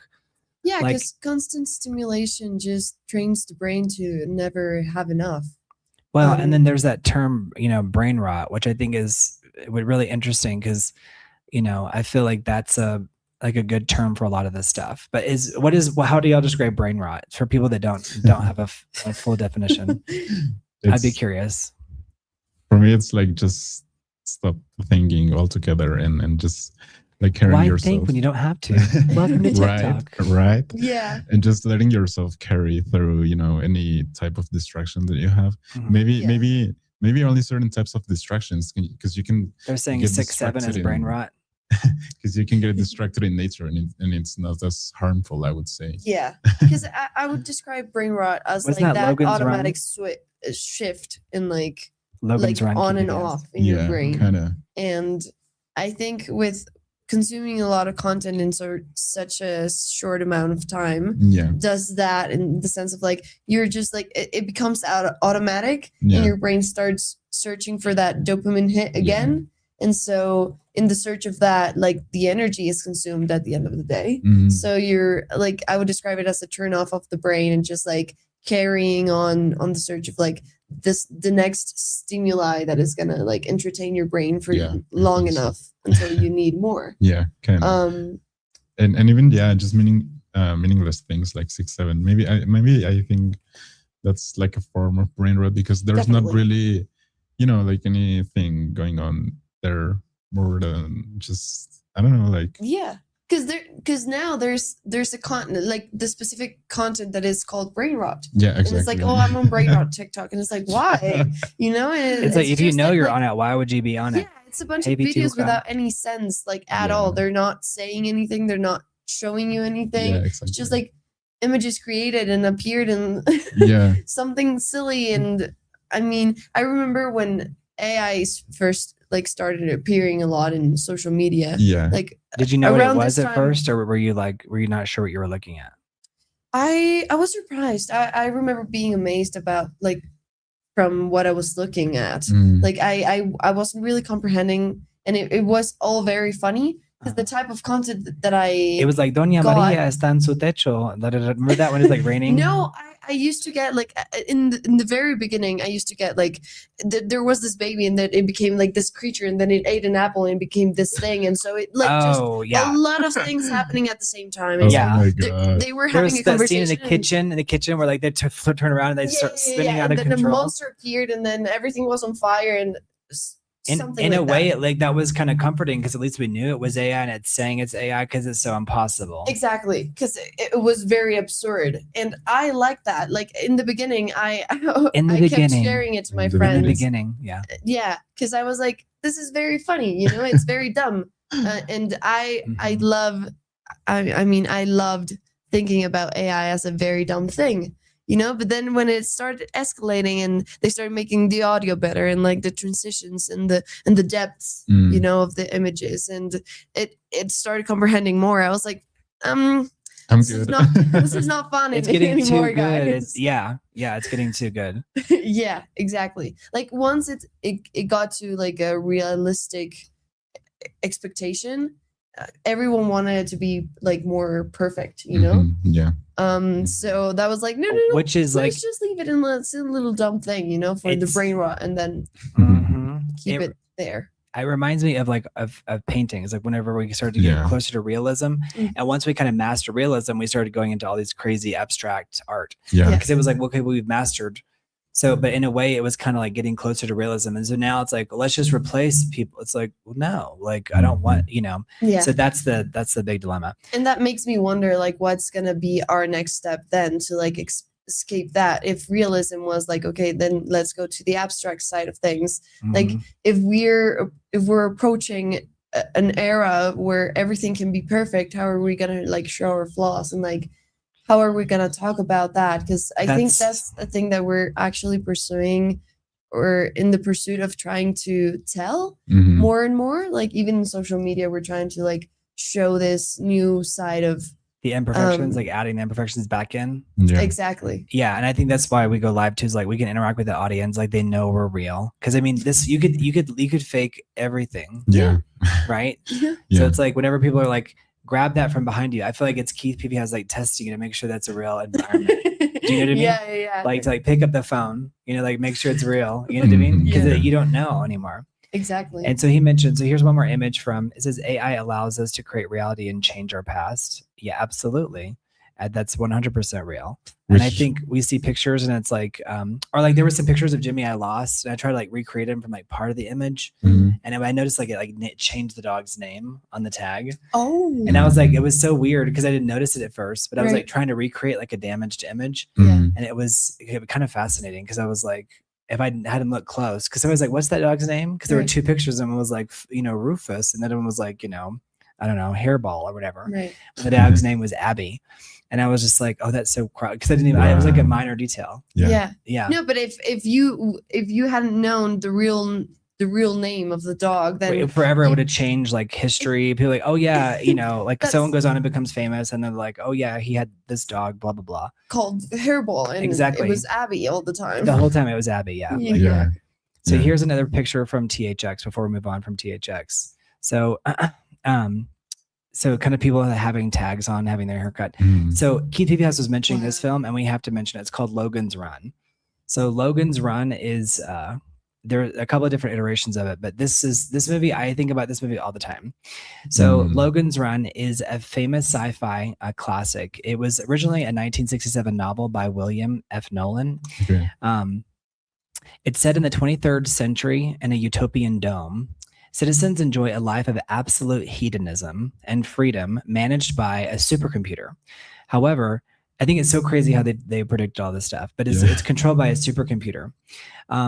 However, the catch is absolute population control. No one is allowed to live past the age of 30. When citizens turn 30, they must participate in a ritual called carousel, which they are told is a process of reincarnation. In reality, they are vaporized. Those who discover the truth become runners and try to escape the dome. The story follows Logan, an elite police officer known as the Sandman, a Sandman whose job is to hunt down these runners. The plot kicks into gear when the city's computer forces Logan himself to become a runner, sending him on a quest to find a mythical sanctuary outside of the dome. And so there are different people, but this was so famous because like once you turn 30, like your dot on your hand changed colors. And once you change colors, it's like you were to go be, reincarnated, but you were really vaporized. You were taken like to the border of the city. Wow. It was kind of similar to like The Giver. I think they did that like, enforced. Yeah. So it's Keith Peavy if you're still here. He says, has Mario watched Logan's Run? No, I don't think he has. This one is a bit more obscure. I think for some reason, because this also talks a little bit, they shows genderless people or like more feminine clothing. Yeah. Not necessarily in this exact picture, but there's a lot of feminine clothing in Logan's Run. Like there's a lot of talk about like queerness and the way it's portrayed. And this is also the same guy who was the queer dude in Cabaret. And we talked about Cabaret. I don't know if you saw any of the clips of that queer in film. It's fascinating, right? Like the way it's gone, like it's been in film for over 100 years. Yeah. Right. It's scary to think like how much freedom can it lead you to not having any, like, because in this sense, like, I don't know how freedom was in this world. Like what was the description of like people being free? I guess they didn't really have like anything to do, or how was it like their freedom portrayed? I think that's where the idea of like trying to distinguish yourself from the others may arise, because like the idea of becoming like a future androgynous self, for me I kind of correlated with the idea of trying to be different from the rest of the world, because now that you're like so powerful, let's say, in these worlds that are fictional but that grab a lot from reality, you would want to have like that feeling of individuality, like as a powerful person, I would say. And so I think like the idea of making yourself be less human even. Like we've seen it with some artists as well who are, very become increasingly like non-human or Kinda. like they're slowly becoming the Borg. kind of Like the Borg is like from Star Trek. Yeah. And it's like this alien race where they're like, resistance is futile. On screen, we have a picture of the main character in Logan's Run, and it kind of the guy who analyzed that all those movies I told you about over the weekend that I watched, he talks extensively about Logan's Run and how in this utopian in quotation marks, whichever utopia ends up being a dystopia. Because they're in this perfect dome, but there's a perfect population control. But they're all kind of dressed in kind of like these flowy kind of feminine clothes. Not everybody. I mean, there's several other movies, but it's interesting. Oh, have you watched the movie Argo? The French movie? Oh yeah. About the little kid that has like this cape. Yeah. The rainbow cape and like has a little diamond. And that's the actual first movie that I watched that it was like humanity in a future, in like a distant future, living in harmony in some way with Earth. So it was actually like a literal utopia? I mean, it kind of was, and it was very refreshing to watch in that sense, because so this kid lives in, I'm not sure what year is it, but it's like, I guess 20. I'll pull up a picture here. Like 2080, I think. And so he comes back in time to like 2040, and is this girl that lives in like a city, a normal city, but then when like the climate starts changing or something's going to happen, every little house or every area is protected by like this dome. So they start having like big tornadoes and big storms, but they're protected with these domes. So they still have like a bunch of trees and all this nature, and like dogs and cats and animals are protected, but also like the earth was collapsing already. So by the time that he goes back to his reality, like his world and time, they live up in the clouds. So they have like this big trees, let's say, and they have like platforms. So they learn how to talk to birds, for example, because they live up in the sky, and that's how they're adapting. So that I have it on screen here, you can see it, but it's interesting because thank you so much, VT. I subscribe to your channel because of the magic you create doing such amazing live streams of Mario and these historical live streams, and you're the best. Thank you, VT Hoka. Thank you so much. That's so nice. It's very sweet of you, VT Hoka. So this is Arco. This is Arco. So this is new for me. I'll have to watch this. So Arco, I'm seeing these platforms above the clouds you're describing. Yeah. And so it shows like so just to recap for people who are just now joining us, this is an award-winning French animated science fantasy film. And it follows a 10-year-old time-traveling boy who accidentally falls from a utopian future into the near 2075. Arco lives in a distant, idyllic future where humans live suspended on massive, nature-integrated platforms in the sky. He is barred from time traveling until he turns 12, but his curiosity gets the better of him. He steals his sister's rainbow-colored time-traveling and flying cloak and crash lands into 2075. He's found by Iris, a clever 10-year-old girl living in an ecologically collapsed Earth where people survive inside protective bubbles amidst constant wildfires and extreme storms. And Mickey helps Arco on his quest to return home, setting off a journey that spans both time and environment. That's really fascinating. I guess it's kind of hopeful in the sense like the near future, it's like it collapses, but we even figured that out under the domes. Yeah. He lives in the distant future. Exactly. And I really liked that the message felt like we could. So at the end, they explain why they live in those platforms, and it's because so they could leave the Earth to rest for a little bit. Yeah, like to stop like ravaging it.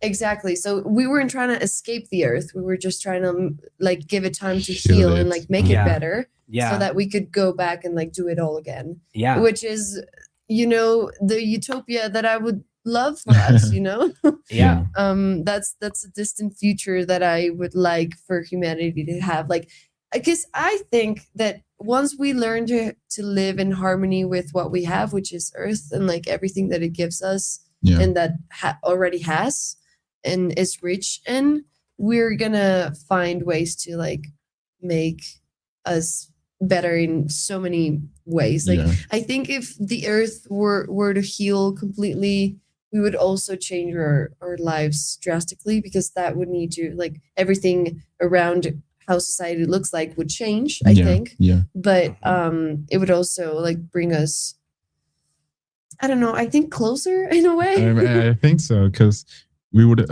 share like at least some idea of, trying to be better for this purpose or goal. And I think that alone can makes us, wanting to achieve like a common goal, maybe. Yeah. Is it Solar Babies, Keith Peavy House from 1986? The Desert Like Dystopian Wasteland.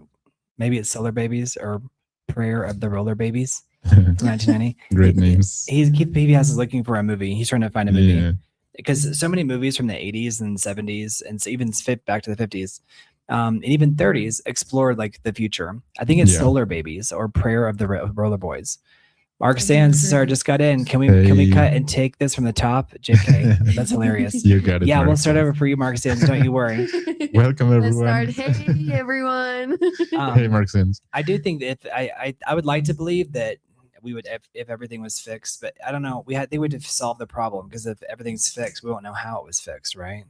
Like, yeah, but I think trying to, or understanding what would living in harmony with Earth would look like, just by exploring that, I think we could make drastic changes that could get us to the other side of where we are at now. Yeah, because I think we're passing Earth to a second plane of like importance, like it's not, I mean, we have all of these things reminding us, like the global warming, and like we're like, people are more conscious about like the carbon footprint and like recycling and all of those like basic stuff that we encounter throughout like our daily basis.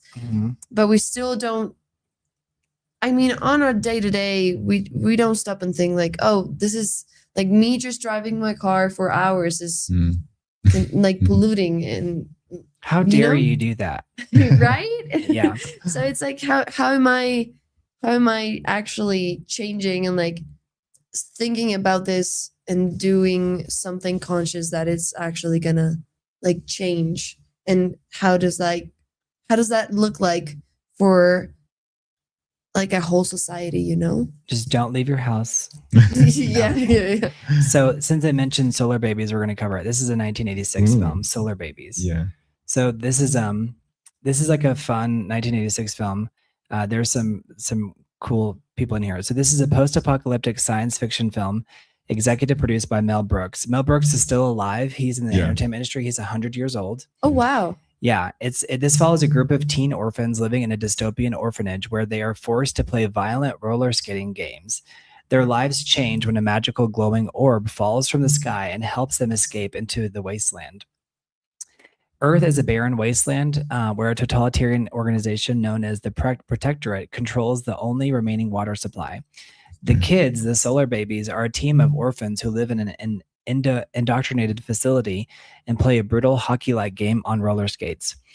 And the orb comes down. A deaf orphan named Daniel discovers a mystical floating alien orb called the Bodai. Okay. The orb heals Daniel's hearing and possesses the power to bring rain back to the planet.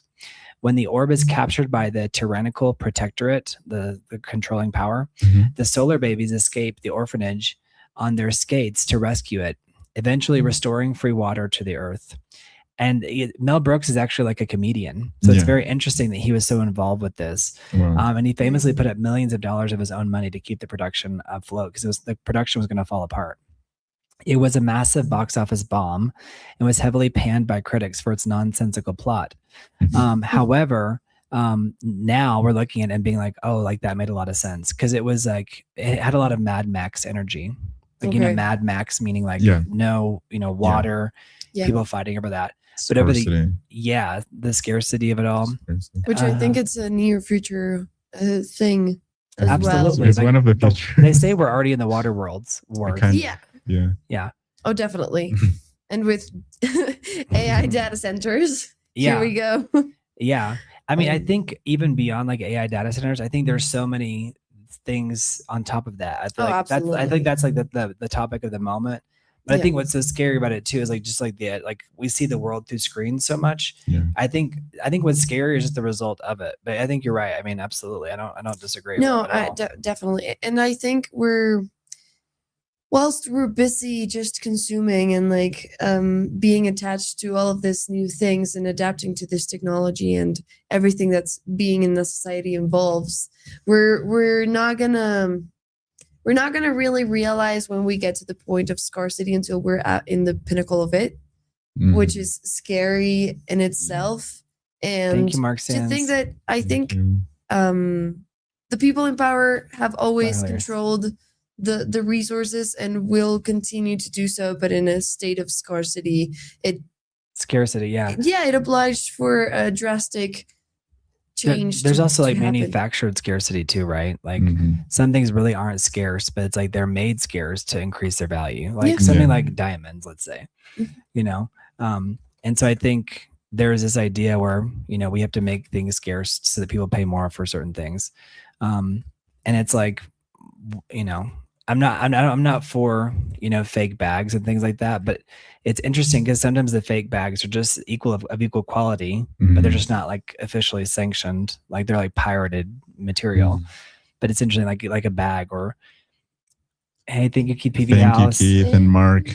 Thank you guys. But I think it's very interesting, this whole idea of, yeah. But there is legitimate scarcity like water, which is interesting. All right, so we're going to cover the Truman Show. So the Truman Show, have you guys seen this? The Truman Show? Yeah. Okay, this is a good one. So this one is actually not really necessarily about the future, but it's like kind of like it does feel like it's from the past and it kind of predicted where we are now in terms of everything being like televised, let's say. It feels like everything is like designed to be, you know, for consumer entertainment. And I love this image here where it's like he's you know, have you ever seen those things where someone's made with like thousands of pictures? Yeah.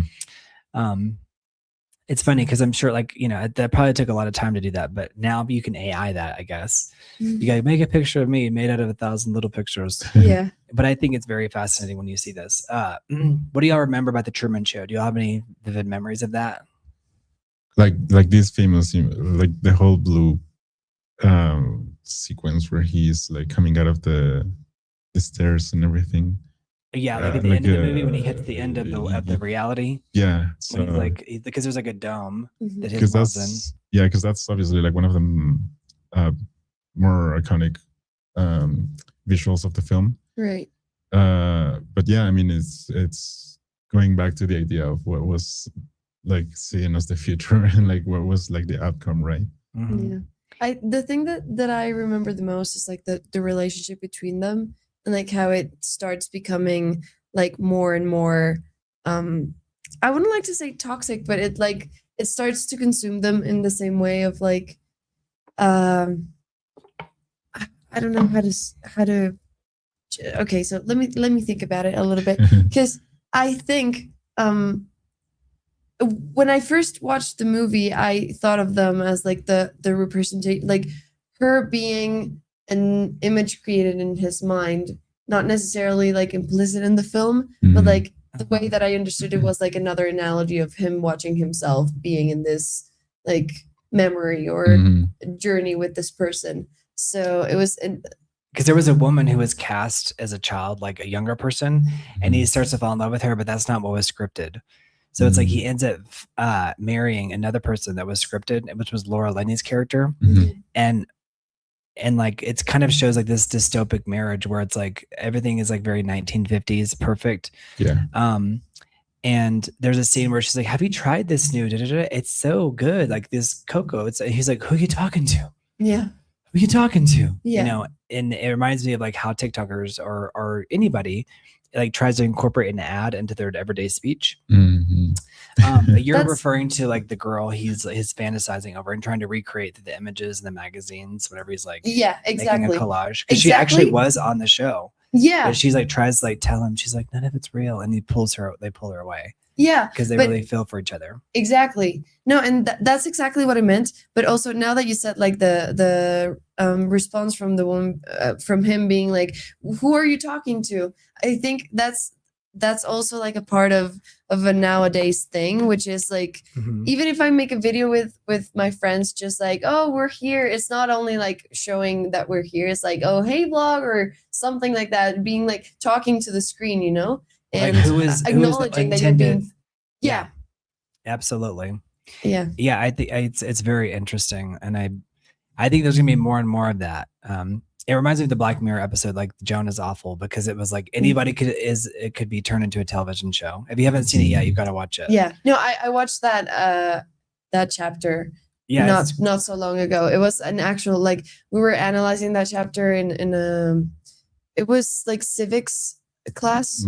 That's a good thing to analyze. Go on. Yeah, and I remember like just the communal shock of being like, this is happening, this is real, this is not Black Mirror, this is reality. And yeah, like if I were to be in John's place, John's? Yeah, John is awful. John? Oh yeah, Joan. Yeah, Joan. Yeah. I would freak out. I mean, it's something that could very easily happen nowadays. Like to discover that somebody just has a bunch of footage of you, or just is creating it with AI, and people truly believe that is you, and so now you are doomed, or your image, I guess, because you're still here, but now the perception of you, or the reality that everyone else has created about you, has shifted.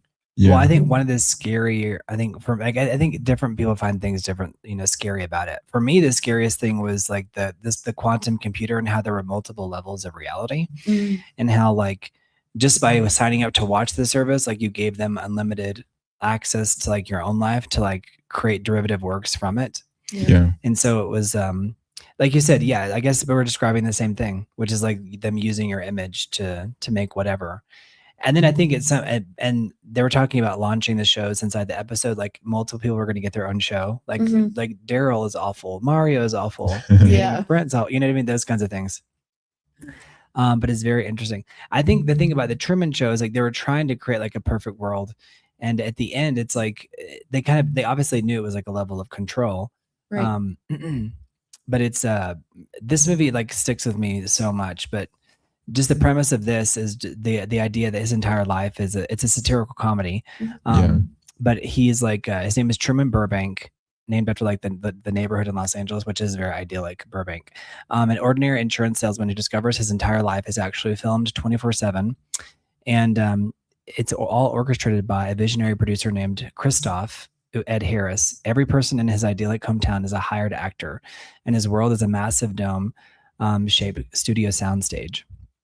And so, the final escape at the end is just wild. This is one of those movies too. I think you have to really watch it to appreciate it, because I could explain it until the cows come home. But it basically, like you said, it's like it's so close to where we are now. It doesn't even seem very foreign. Like it doesn't seem like a foreign idea. Exactly. But something that does might feel a little bit foreign is the idea of Minority Report. Have you all heard of that film? I've heard of it. But I know. Haven't seen it. It's the first time that I've. So people are in the chat going to be like, what? Like this is like an iconic film, Minority Report. So if you guys know about Minority Report, let me know. I'd be curious to know what your thoughts are. I have a bunch of pictures, but it won't let me save them because they're not in the right like format. But Minority Report is it's a film, and it's about like crimes of the future. Crimes of the Future is good. There is a movie called Crimes of the Future too, which is from Cronenberg. Right? Yeah, that's another one. But this is about crimes in the future. But this is a 2002 sci-fi noir, neo-noir thriller directed by Steven Spielberg and starring Tom Cruise. It's loosely based on the 1956 short story by legendary sci-fi author Philip K. Dick.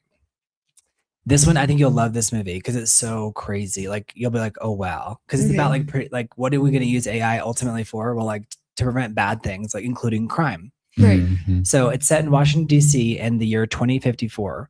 Murder has been virtually eliminated thanks to pre-crime. A specialized police division. They utilize 3 mutated humans known as the precogs. There are these 3 people who are like floating in water. And the precogs can see future homicides before they happen. Wow. So Tom Cruise is a firm believer in the flawless system. The precogs generate a predicted a prediction that Anderton will murder a stranger within 36 hours, Tom Cruise's character. And then Tom Cruise's character becomes a fugitive hunted by his own elite law enforcement team. So the whole movie, a lot of these movies, have you noticed in these books, they're about people who are like believers in the system. Like even Logan's Run, he's one of the people who has to catch the runners, and he has to go on the run. So the movie gets its name from a hidden flaw in the system. Occasionally, one of the three precogs, the people who are floating in this water, usually the most powerful one, her name is Agatha, sees an alternate future where the crime does not happen. To maintain public trust and the illusion of the perfect system, these dissenting minority reports are secretly deleted from the records. So Anderton must kidnap Agatha to find his own minority report to prove his innocence.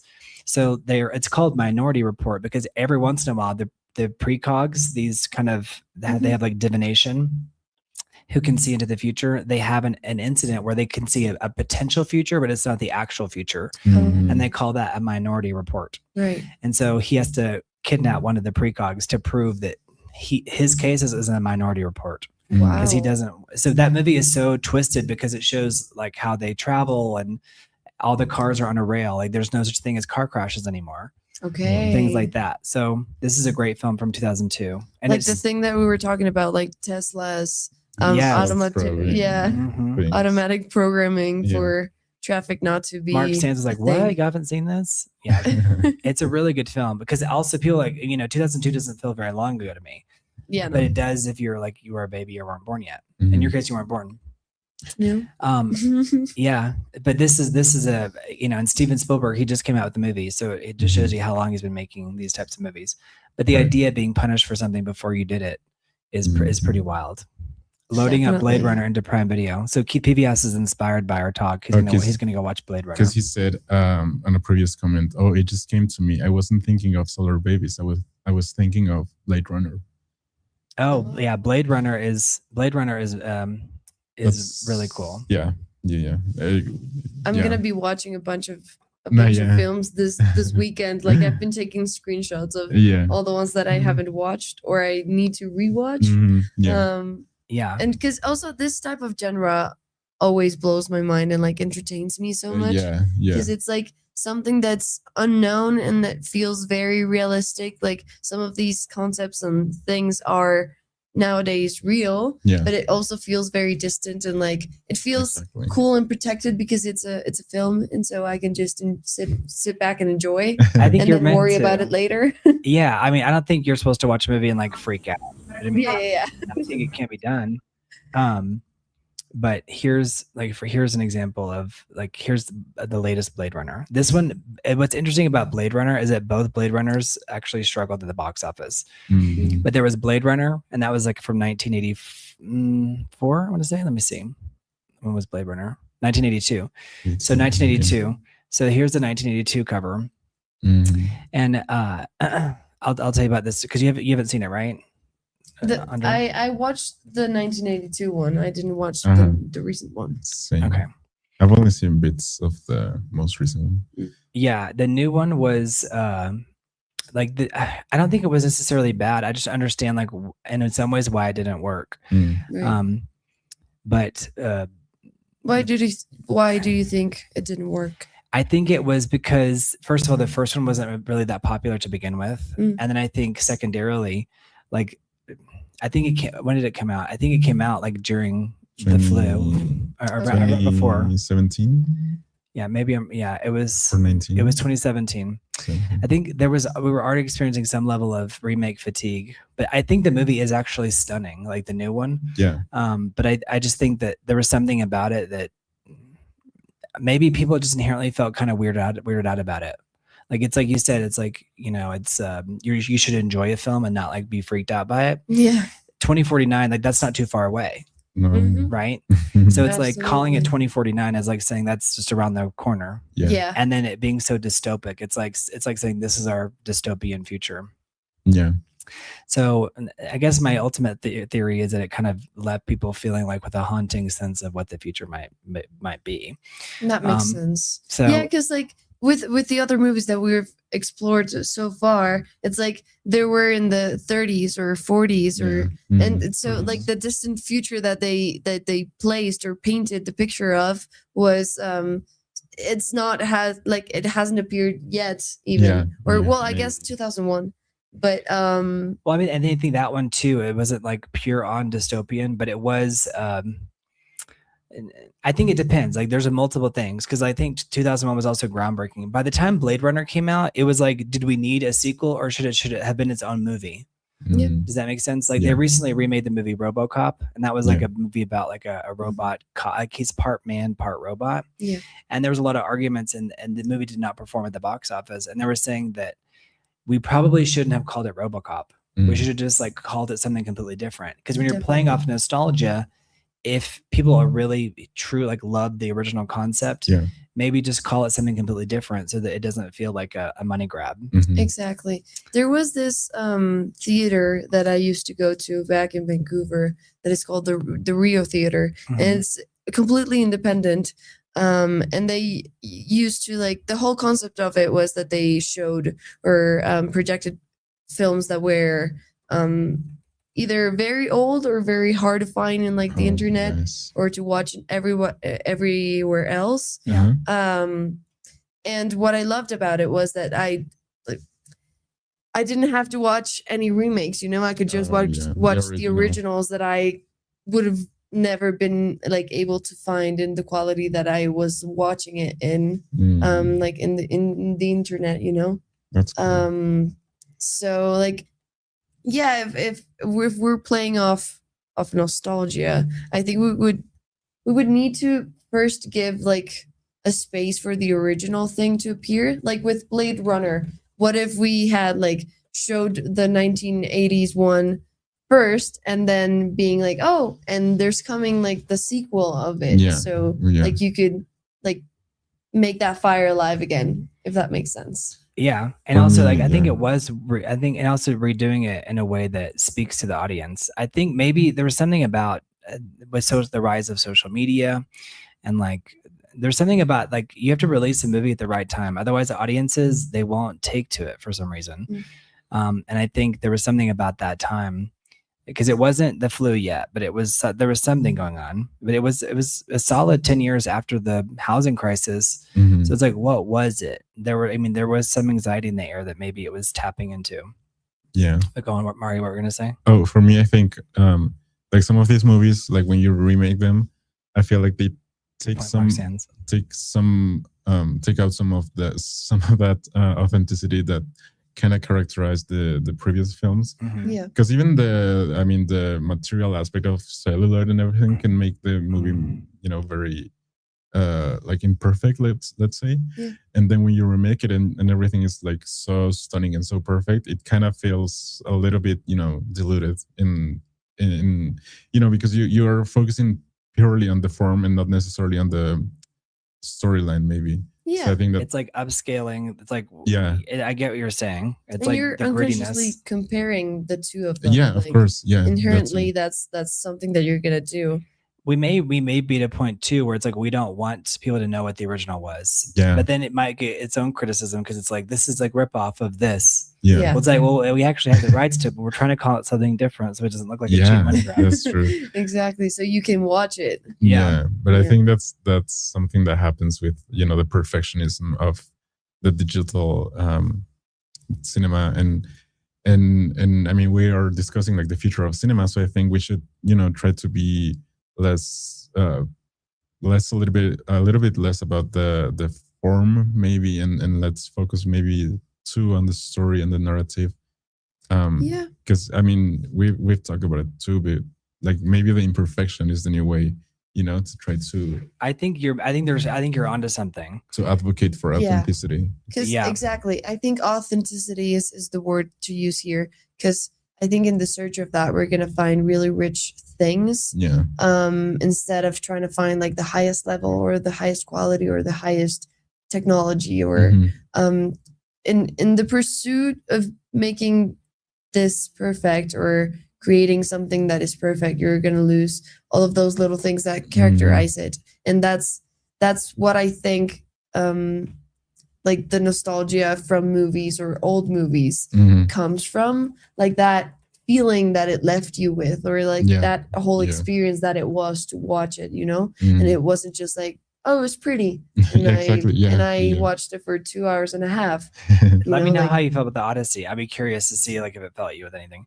Here's a movie by a Mexican director. This is Children of Men, and it's Yeah. interesting because it's 20 years now, and the movie was about. It says 20 years in the future, women are infertile, no children, no future, no hope.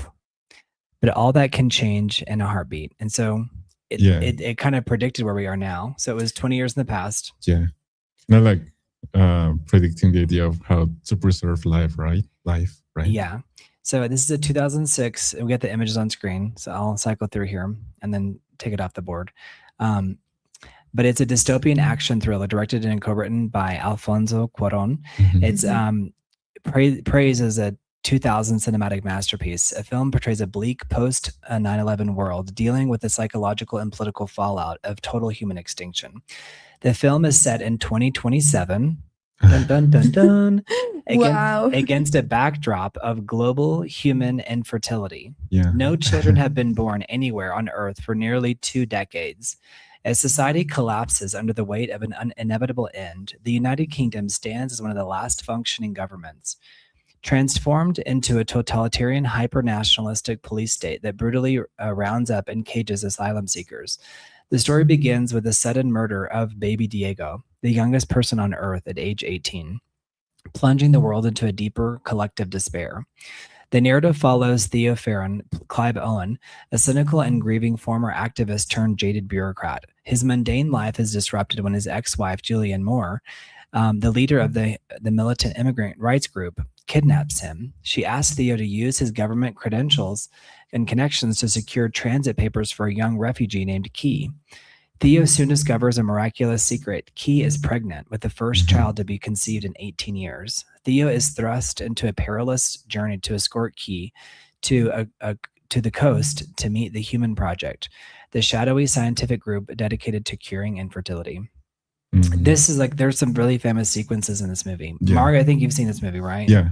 Have you seen this movie? Yes. Yeah. Don't you think it's interesting, like how I feel like something about this movie felt so like real? It didn't feel like a future movie. It kind of felt like just like a movie. You know? And I also didn't remember the fact that it was set in the 2027. Right. I mean that just blew my mind again. Yeah. Yeah, and about we talked about fertility last time you were here. Yeah, exactly. It's on the cover here. The year is 2027, the last days of the human race. No child has been born for 18 years. He must protect our only hope. And there's like this, it's a really radical choices in here. Like Julianne Moore's character is like just shot and just like she's out of the script all of a sudden like that. It's very interesting the way they portray the characters. There are lots of these abrupt, moments that feel like seeing society unravel like in real time, because it's kind of the point, right? With like the long take, but it feels very like it has those moments where like certain sequences that feel as drastic as life or news feel now. Like instant changes in reality and like the world that you're living in such like a short amount of time. It's crazy to think that it's a subject that we're already exploring. Like a few minutes ago I was talking about like overpopulation, and how this has become like a new subject that we need to talk about. And I mean, I don't know if this is necessarily something we need to solve. I don't think that's the right question, that's the right word to use. But I think it's very necessary to start talking about it and like exploring what it means and how it's gonna look like, or why is it that it's appearing or reemerging. Are you saying like because I think the topic now is that they're worried about depopulation like population collapse. But I think it's also like you were talking about, like last time you heard about like the impact that each person has. Like if each person has a huge impact, even if there isn't overpopulation per se. Thank you, Mark Sands. Thank you. Please don't keep thanking me. I'm going to be 8. Thank you, Mark Sands. Thank Thank you, Mark Sands. Thank you, Mark Sands. But yeah, I think that brings me to the next topic, which is let's see if you guys can spot this person on screen. If you know who this is. This is Wall-E. So Wall-E is kind of interesting because Wall-E is kind of takes like the trope of like the last person, like so many movies that you need like a masculine person from the past to like save the future. And there's a lot of movies like that kind of explore that idea, or like the kind of like the last real man on earth, like The Fifth Element kind of explores that. He doesn't travel in time. He's from that time. But he's like the last like manly man, you know? And it's interesting because everyone is like overweight. They're on this, you know, floating ship above Earth. And so some people even like describe Wall-E as like part of this like dystopian archetype of like someone who's from the past who has to save the future. Right. And he falls in love with you know, this robot. Have you seen Wall-E? Yeah. So what did y'all think of Wall-E? Absolutely. What's your take on it? When I was a little kid, I used to be afraid of Wall-E. Oh wow! Like the movie itself was scary. I was scared of the fat people in the chairs. Like that, I don't know why that scared me. Well, I think in a way it should have scared the adults. Maybe like for kids, they were supposed to find it funny and kind of goofy. Right. But maybe on some level you were like, you understood, like that's where we're headed. Yeah, I don't know why I was so scared because I also like kind of understood that they were responsible for the Earth looking like how it was. So I was like, no, those people are bad, and like they're trying to destroy like the last plant on Earth and stuff like that, you know. So it, like I remember it made me stressed out. But I was also like very like charmed by these characters that were like the opposite of what like I would put them today. Like we're us fighting against robots or like technology, and them being like the saviors kind of, or yeah, like it was the opposite of the ones Terminator. that bring the message. Yeah. So this is from 2008. So it's Disney Pixar, and it's about a lonely trash compacting robot left behind on an abandoned Earth. After centuries of solitude, his programming glitches and he develops sentience, a fascination with human artifacts, and a desire to find love. His world is turned upside down when he meets Eve. And Eve stands for something. I think it's like Adam and Eve. I think it could be something else. I think it stands for something. I'll look it up. Do you remember what it stands for? It was something about. But I think she was a sleek probe sent to scan for life. So she scans for life. Due to extreme consumerism and corporate neglect, it's kind of ironic this is made by Disney, by the By and Large company. The company is called By and Large. Yeah. Earth became an uninhabitable wasteland, buried in garbage. Humanity's evacuated to space. Wall-E stands for Waste Allocation Load Lifter, Earth Class. So Wall-E, Waste Allocation Load Lifter, and then E is Earth Class. And this is the last operational robot on the planet. When he discovers a small living plant, Eve, extraterrestrial vegetation evaluator, Eve, secures it, putting it into her standby mode. And then, determined to protect Eve, Wall-E follows her across the galaxy to the Axiom Starliner. Aboard the Axiom, humans have degenerated into helplessness and obesity, catered to by robotic automation. I think what's so scary about it too is that I forgot they were like in the galaxy. I thought they were just like floating right above Earth. But they were like in the galaxy. Did you remember that, Mario? I didn't remember that. Yeah, well, I thought they were like just orbiting. Weren't they in like they're in a spaceship, right? They're like like traveling the galaxy. Yeah. Thank you, Mark Sands. Thank you, Mark Sands. Yeah, like it also scared me to think that. Thank you, Mark. It also made me think of like the Earth not being populated anymore and like being filled with trash. That is also like a scary thought for like me in this day and age. But also like me as a little kid, like to think that we could get to that point of destruction and like leave it all behind just to like continue with our daily lives. I've pictured the world that way. Like what will happen whenever we disappear as humanity, and like everything that we made, like all these buildings are left and to decay and things like that. Yeah. So I think that's one of like the a cool way, let's say, to represent like how the world would be, whenever we flee from it. Yeah. I that's why I love how the world looks in The Last of Us. Yeah. Like all the buildings like filled with plants and Oh like yeah. all the nature just coming back to where it belongs, I guess.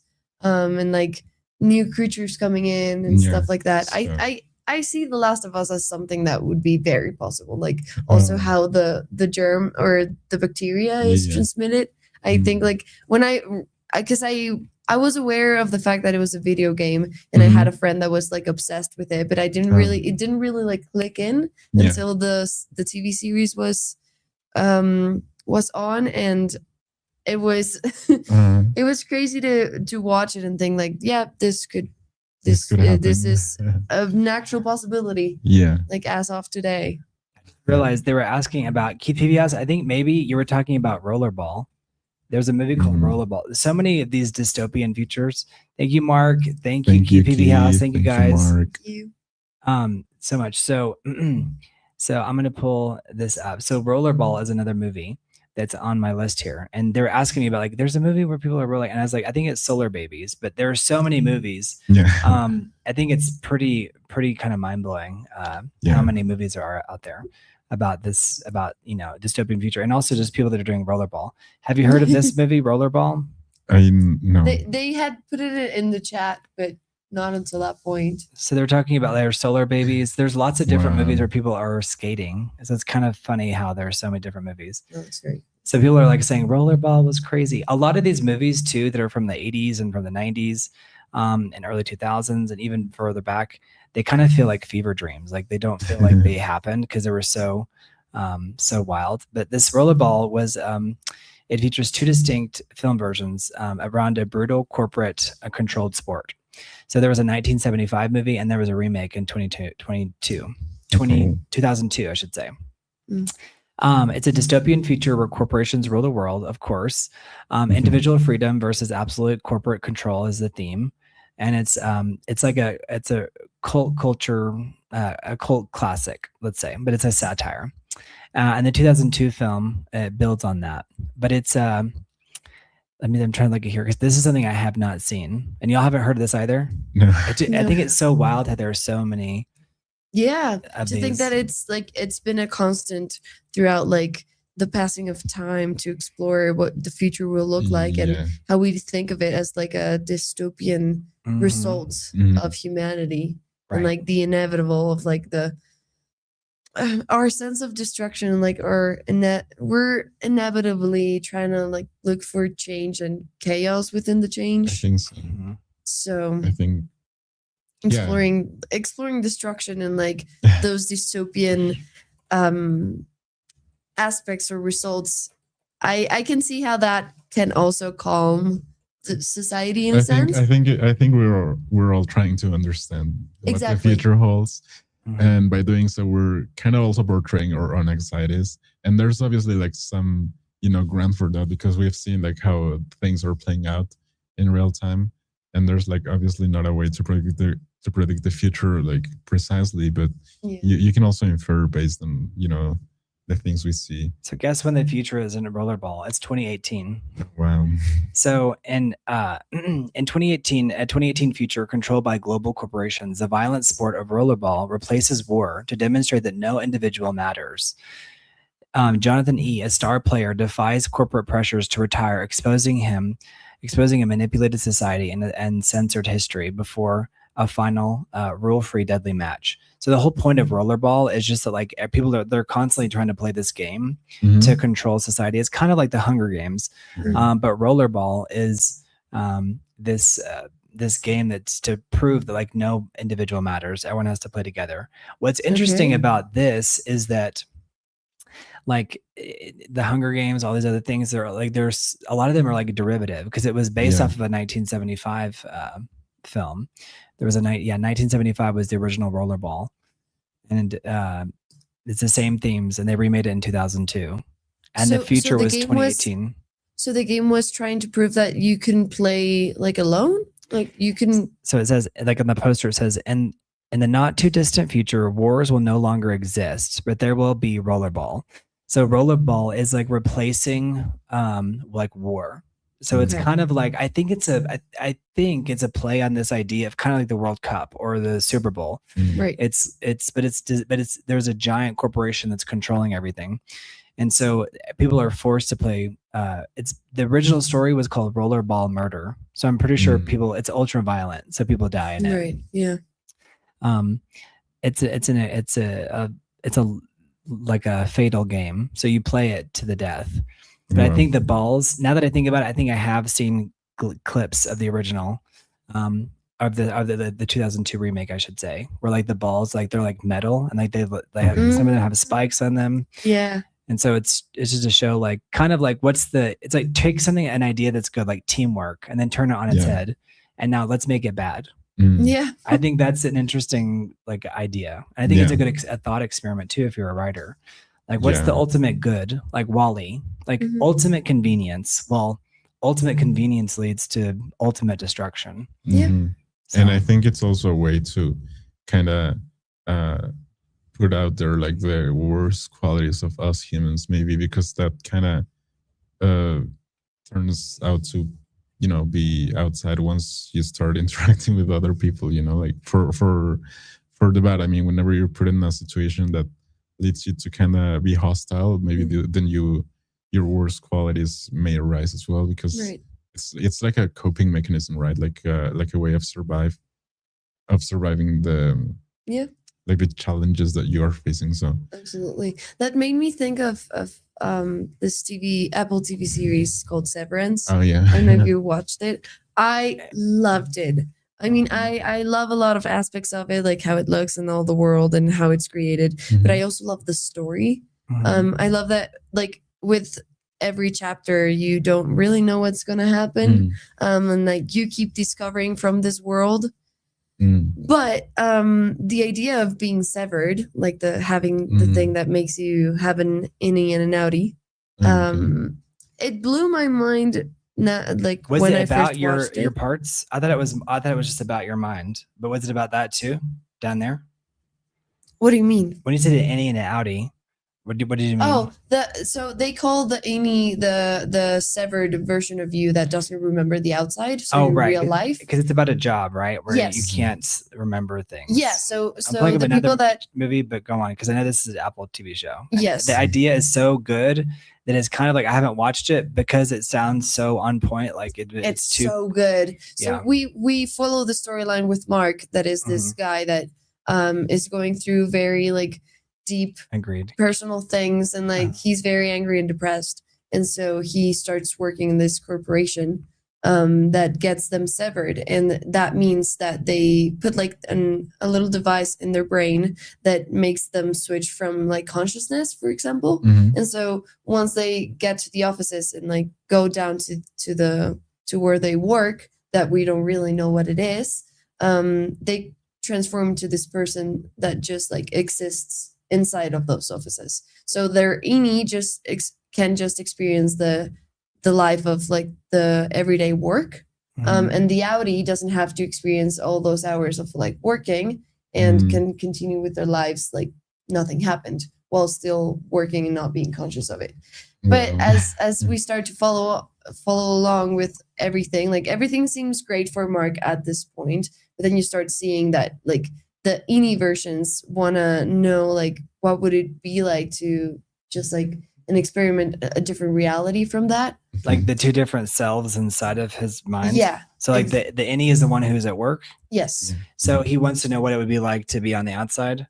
So it's like it develops his own identity versus, because the idea is like severance is a term that they use in English to say like once you like leave a job, like you get paid, like liquidación, kind of like that.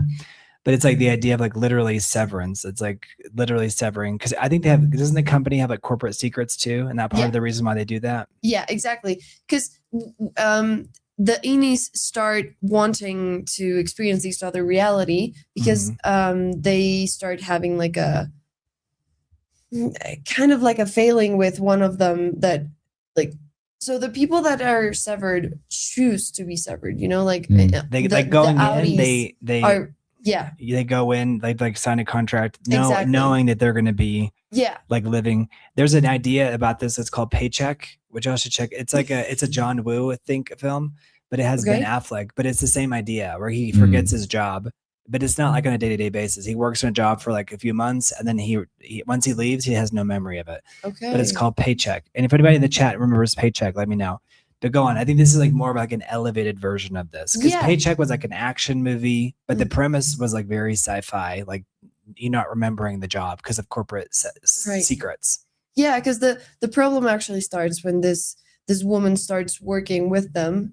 So all the Anis get a new co-worker, and she's not on board with this. She's not okay with being there, and she doesn't like the job, and so she wants to quit. But it's like, you cannot quit, and it's like, why? Well, your Audi decides for you, and it's like, well, aren't I my own version of me if I get to experience this every day? And it's like, well, but you're just the worker. Like, you're here to serve her in some way. So it starts like exploring, and until she arrives, they didn't think of that, like they know that it's another day because they feel refreshed, and like they come out of this elevator and enter the space again, but they don't really they don't get that rest or like that time to do anything else other than work. So it like also analyzes the constitutions and how they how.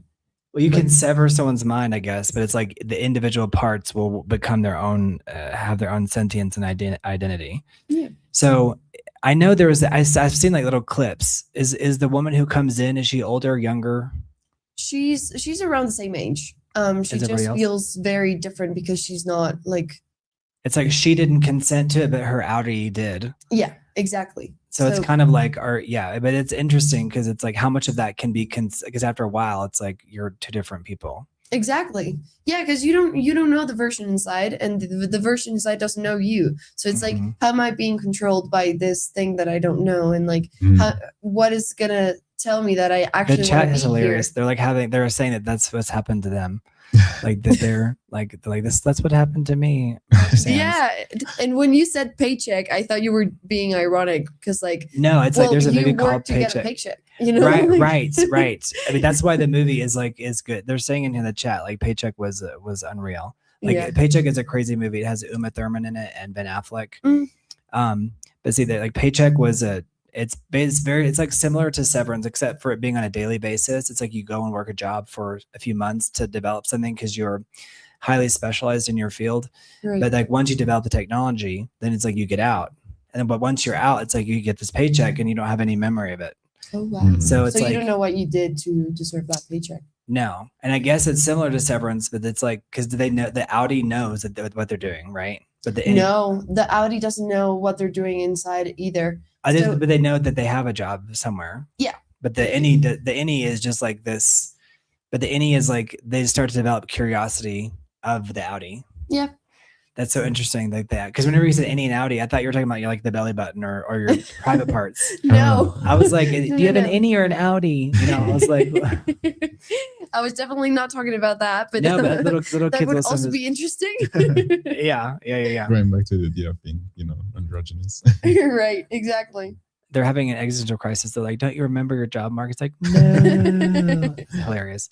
Okay, so this is good. The next movie is one of my favorite movies. This is actually from the past, but it's about like this, like it's called Network. Have you guys heard of this movie, Network? Yeah. Pull it up.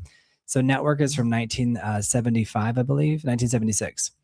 So this movie this will blow your mind because it really predicted the rise of like cable news and like televising the revolution. There's a famous line in there. It goes, "I want everybody to go out and scream out your window. I'm sick and tired, and I'm not gonna take it anymore." Yeah. Very famous scenes in here. So if you haven't seen Network, go check it out. It's from 1976. So it's a satirical black comedy film, like black comedy meaning like dark comedy. Yeah. It details the moral decay of television news. So Sidney Lumet did it. Written by Patty Chayefsky. The movie explores how a fictional network exploits its anchor's mental breakdown to boost corporate profits. Like everyone starts to go crazy in this movie, but it really resembles where we are now in terms of like media personalities like losing their minds because of like the constant news cycle. But this movie does a really good job of painting with a picture of where we are in this point in time. You guys let me know if you've seen network in the chat. So an aging anchor, Howard Beale, learns he is about to be fired due to declining ratings. He announces on live television that he will off himself during his final broadcast. Instead of pulling him off the air, ambitious producer Diana and corporate executive Frank exploit his unhinged truth-telling rants. Beale quickly morphs into a pop cultural phenomenon, labeling the mad prophet of the airwaves as ratings explode. So that's him on screen right now, and he starts to going crazy. But the ratings explode. And so the unhinged news anchor who coined the famous line, "I'm mad as hell and I'm not going to take this anymore." And then Faye Dunaway, she's the only main female cast member here. She does an incredible, she won an Oscar for this because it was her work on this is so crazy good. Yeah. You have seen it? No. Okay, you'll love this movie. Yeah. Like you'll love it. Yeah. She's ruthless and she's like willing to do anything to get ratings. And so there's all this crazy stuff that happens. Like they film this revolution that comes in and like they're literally killing people, all this crazy stuff, but they want to film everything. Yeah. Wow. So this movie, it won 10 Oscars, Wow. 10 Oscar nominations and won 4. So the best actor, the main guy, he actually passed away, and so he won it posthumously after he died. Wow. Faye Dunaway won for Best Actress. Beatrice Straight won for Best Supporting Actress, and it won Best Original Screenplay. So it won 4 Academy Awards. But this movie, I didn't even know it won Academy Awards when I saw it, but I was like, oh yeah, this is totally deserved.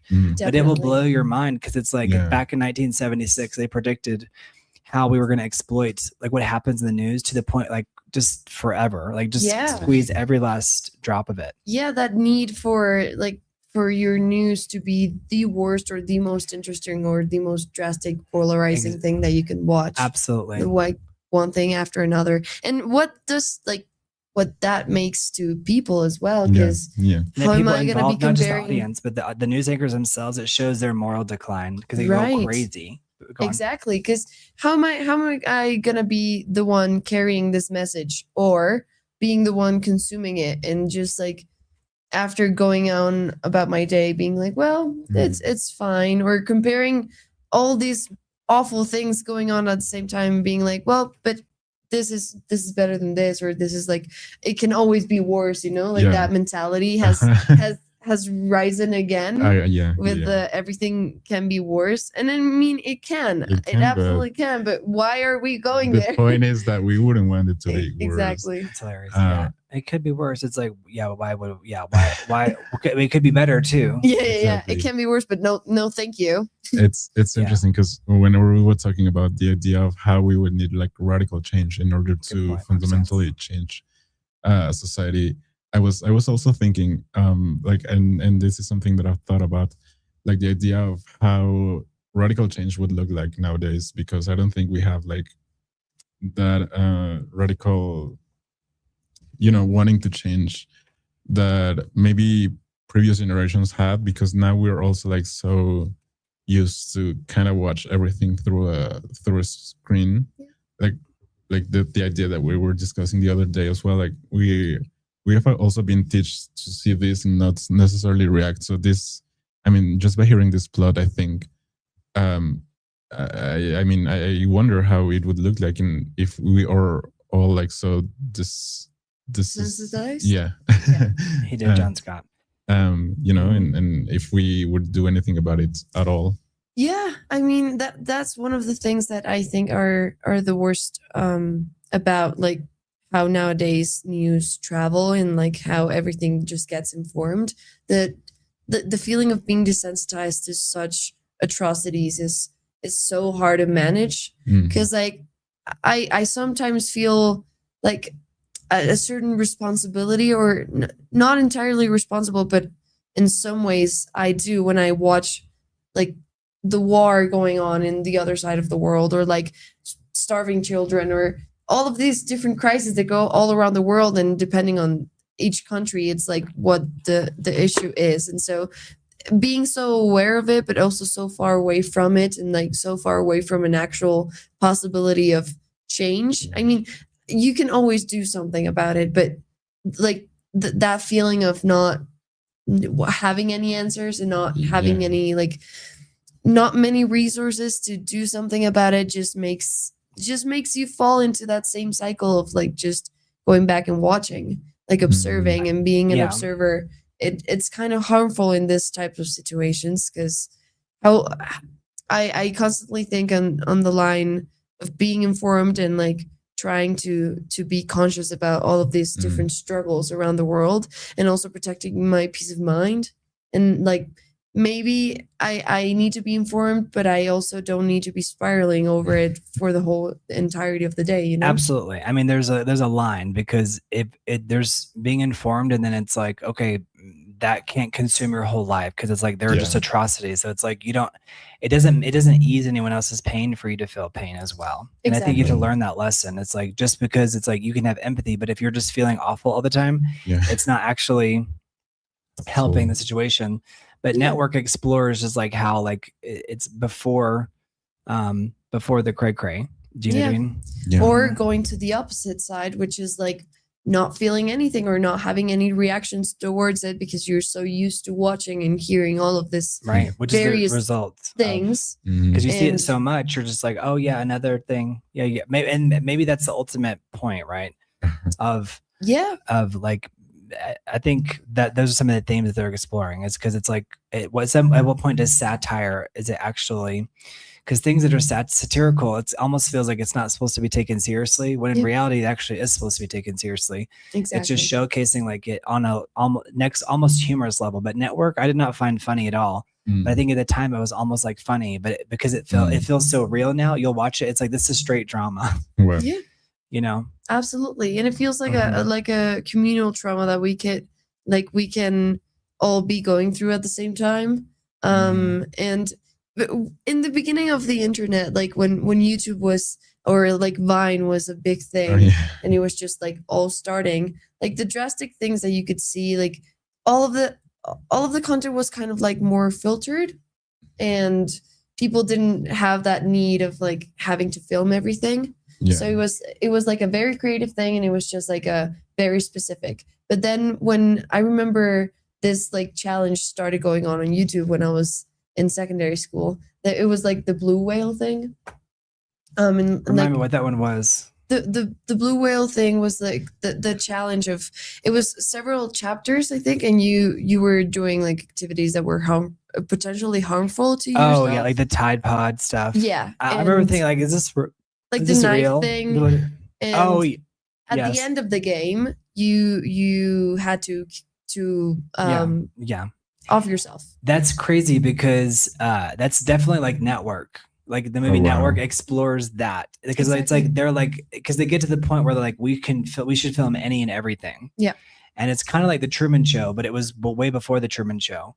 And it was about like the news and how it's like anything and everything can be televised. But I think that is such a cool experiment. Not cool to do that, but to do a thought experiment and be like, what is something good? And it's like, I think Shakespeare said it best. You can have too much of a good thing. Like anything in excess is bad. Yeah. Absolutely. So here's our next movie. So we've been talking about so much of the future depicted through film. And I think we kind of are already experiencing what is the future of film. And it's very much AI, like automatically generated, content and like, things like that. So we can talk about those things at the very end. But I'm going to cover like 2 more movies, but here's RoboCop. And so RoboCop this is the remade version from 2014, but there was another version here from 1987. So it was a satirical science fiction action film set in a dystopian crime-ridden version of near future Detroit. The story follows Officer Alex Murphy, who was brutally murdered by gangsters and rebuilt as a cyborg law enforcer by the corrupt mega corporation Omni Consumer Products, OCP. So the OCP controls everything. Again, back to this idea like this one corporation that just controls everything. Yeah. Detroit's police force is underfunded, leading to violent chaos in the streets. OCP, which runs the city, develops robotic police prototypes. So this guy, he's killed, but he's brought back, but in a robot body. After Officer Murphy is murdered by the ruthless Clarence Boddicker gang, that's the name of this future fake gang in Detroit. His remains are used to create the ultimate cyborg enforcer, RoboCop. Designed to be entirely obedient to OCP, RoboCop successfully cleans up the city, but begins to experience fractured fragments of his past life. So he's actually super effective at his job. He goes through and like cleans up the streets, but he's starting to have like memories of his life from before. Designed to be entirely obedient, his past life is coming back, leading him to investigate and avenge his own murder. And so the corporate satire beneath its hyper-violent, gun-blazing action film exterior, the film is a dark, biting satire on privatization, corporate greed, media sensationalism, and the loss of human identity, like in this techno world. And so it's very, very interesting. I would highly recommend watching the film. I think it actually is very plausible, this idea of like merging man with machine. And I think it's interesting, because that's one of the things that we see with SpaceX and with, this idea of like the promise of like, oh, if you've lost a limb, you can get it back, or blah, blah, blah. Yeah. Or if you have certain muscular diseases, you can start to, but then, okay, well, how far do you want to go with that idea? Have you ever heard of RoboCop before? I've heard of it. I haven't watched it. The first one's really famous because they filmed it in Dallas, and it was one of the few films that they've ever filmed in Dallas. You guys let me know if you like RoboCop.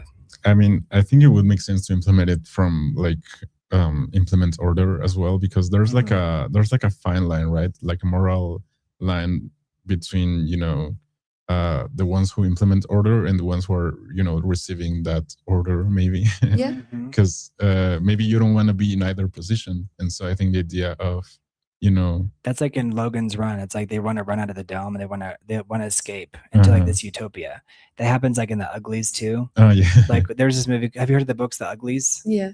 So it's like they the people on the outside are seen as like hostile terrorists, which maybe they're drawing some parallels to the world we live in now. And it does make you think of like the Hunger Games is all about propaganda, right? Like propaganda wars. And that's why at the end, she ends up killing Julianne Moore's character, because she's like, you're just as bad. So we don't need to usher in someone and pretend like it's something else.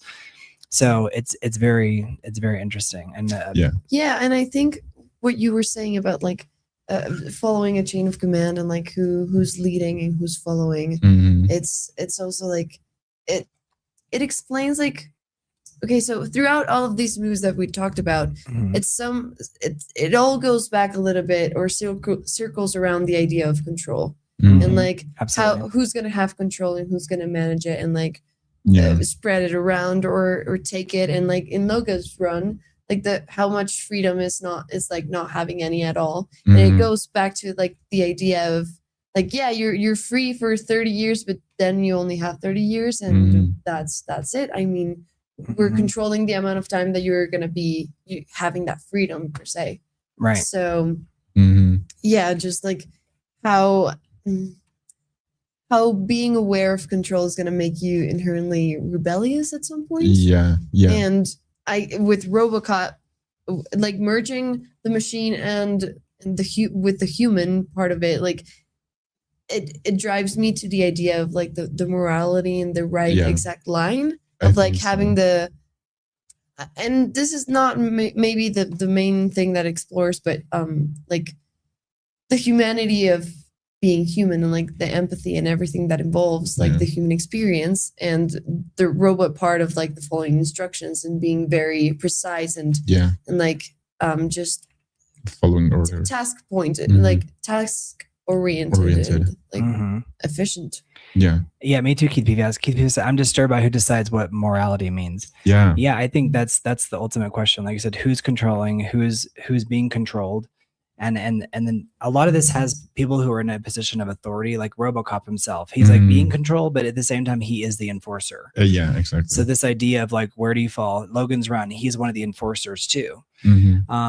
Blade Runner, he's looking after. We didn't really talk about what's happening in Blade Runner, but he's actually going after replicants, which are like robots that are like look like humans, but they're supposed to be like no, they're illegal.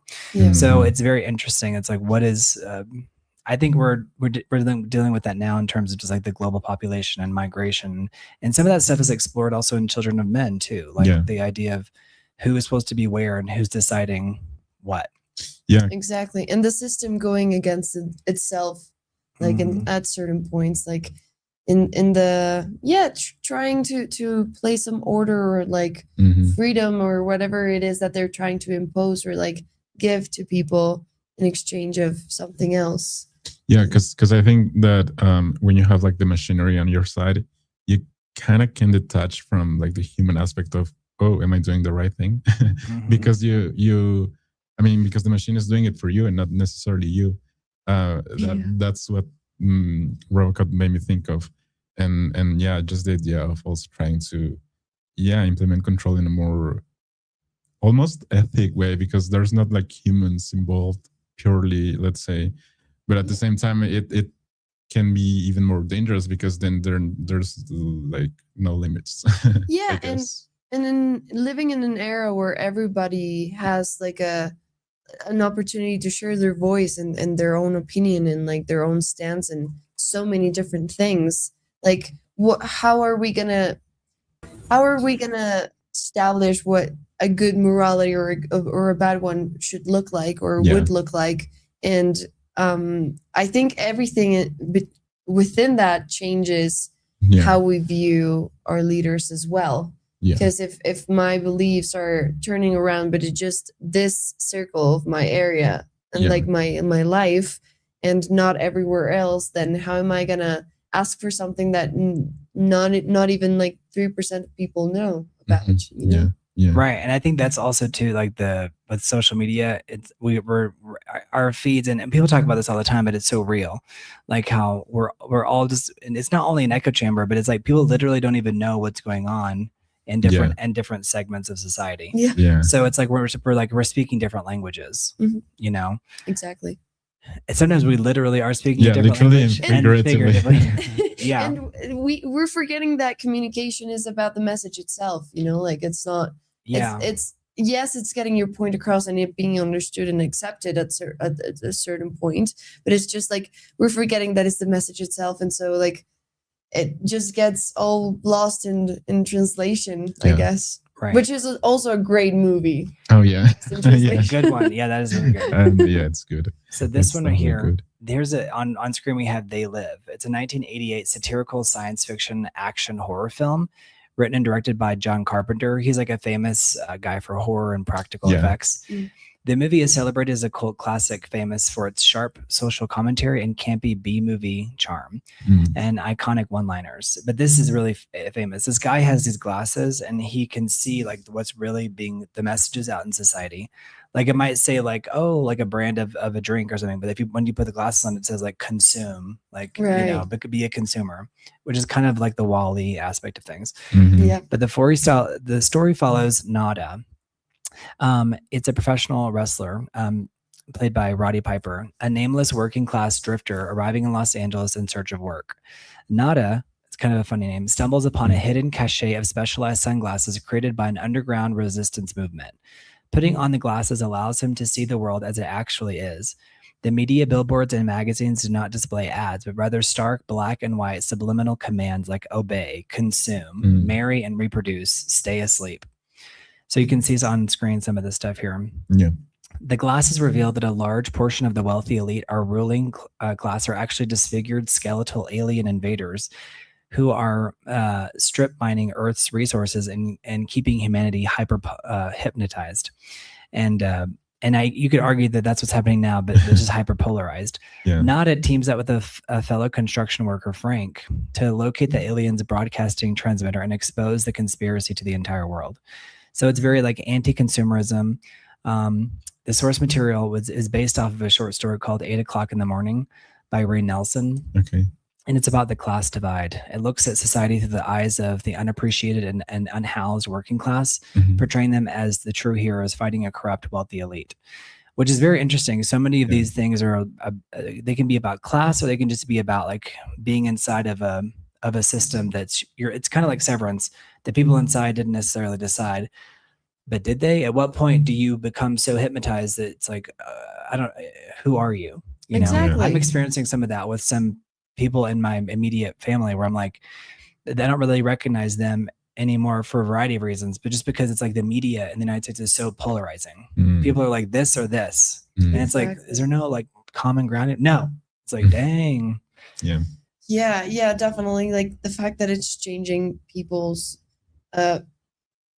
stance in so many different and drastic ways is also like scary to think, because in a world of so many possibilities and so many opinions and so many things that you could have at the same time, I think like I love to think about the duality of life in itself. Like everything is very dual in life. Yeah.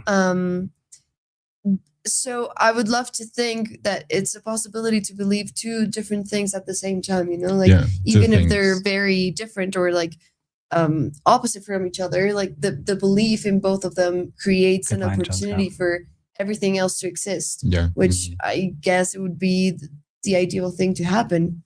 But with this type of content, it's just it obliges the it makes the people that are, or the audience that is receiving it, have that, and that is it, you know, like it's either that you're watching or you're not liking my video, you know, or like my point of view, or you're disagreeing completely, and that just like that change in mentality. I think there are a lot of people open for like conversation, right? I hope. Absolutely. I hope, and I think that. But I think like as society becomes like increasingly polarized, or like people become increasingly desperate, it's like like people are not willing to listen to anything because they don't. What I find interesting too is like how little the people understand like how the world actually works. You know, and like what they're willing to do to try to get by. And I'm like, sometimes I'm just kind of surprised by some people's actions, because and then it's like there's certain level, there are tiers of knowledge and tiers of existence, and but then again, who decides what the tiers are? I guess that's up for debate.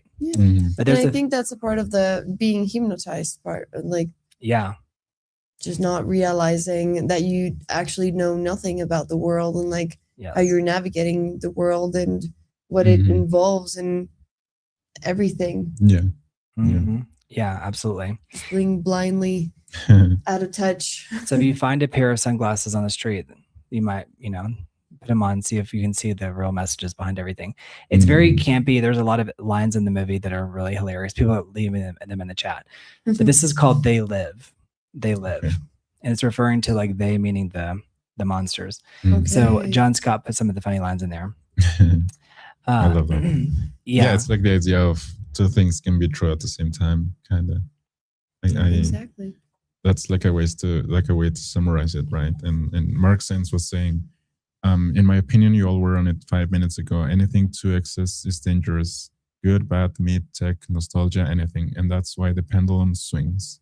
We are pushed towards excess. I think exactly. And because also excess is it's a symptom of consumption, like, which is kind of at its core what we've been doing. And even with the evolution of films, it's also present there, because like if we're really analyzing it, like just the evolution is about to keep like the consumption of it, or the existence of it alive, and the relevance as well. And so with so like many things competing at the same time, it's just it has to be better and more like smarter every time. And like I was watching this video that was explaining like how the different experience of film has been transformed throughout like its innovation, and like how the different effects from it being projected onto your screen, and then like the pixels being like brought up to your eyes, and like how the experiences were like immersive, and it changed completely how the viewers perceived the movie and the message itself. So Keith P.S. says, I consume Brent's videos. Should I stop? No. No, stop. Don't stop. Don't stop being a consumer, Keith PV House.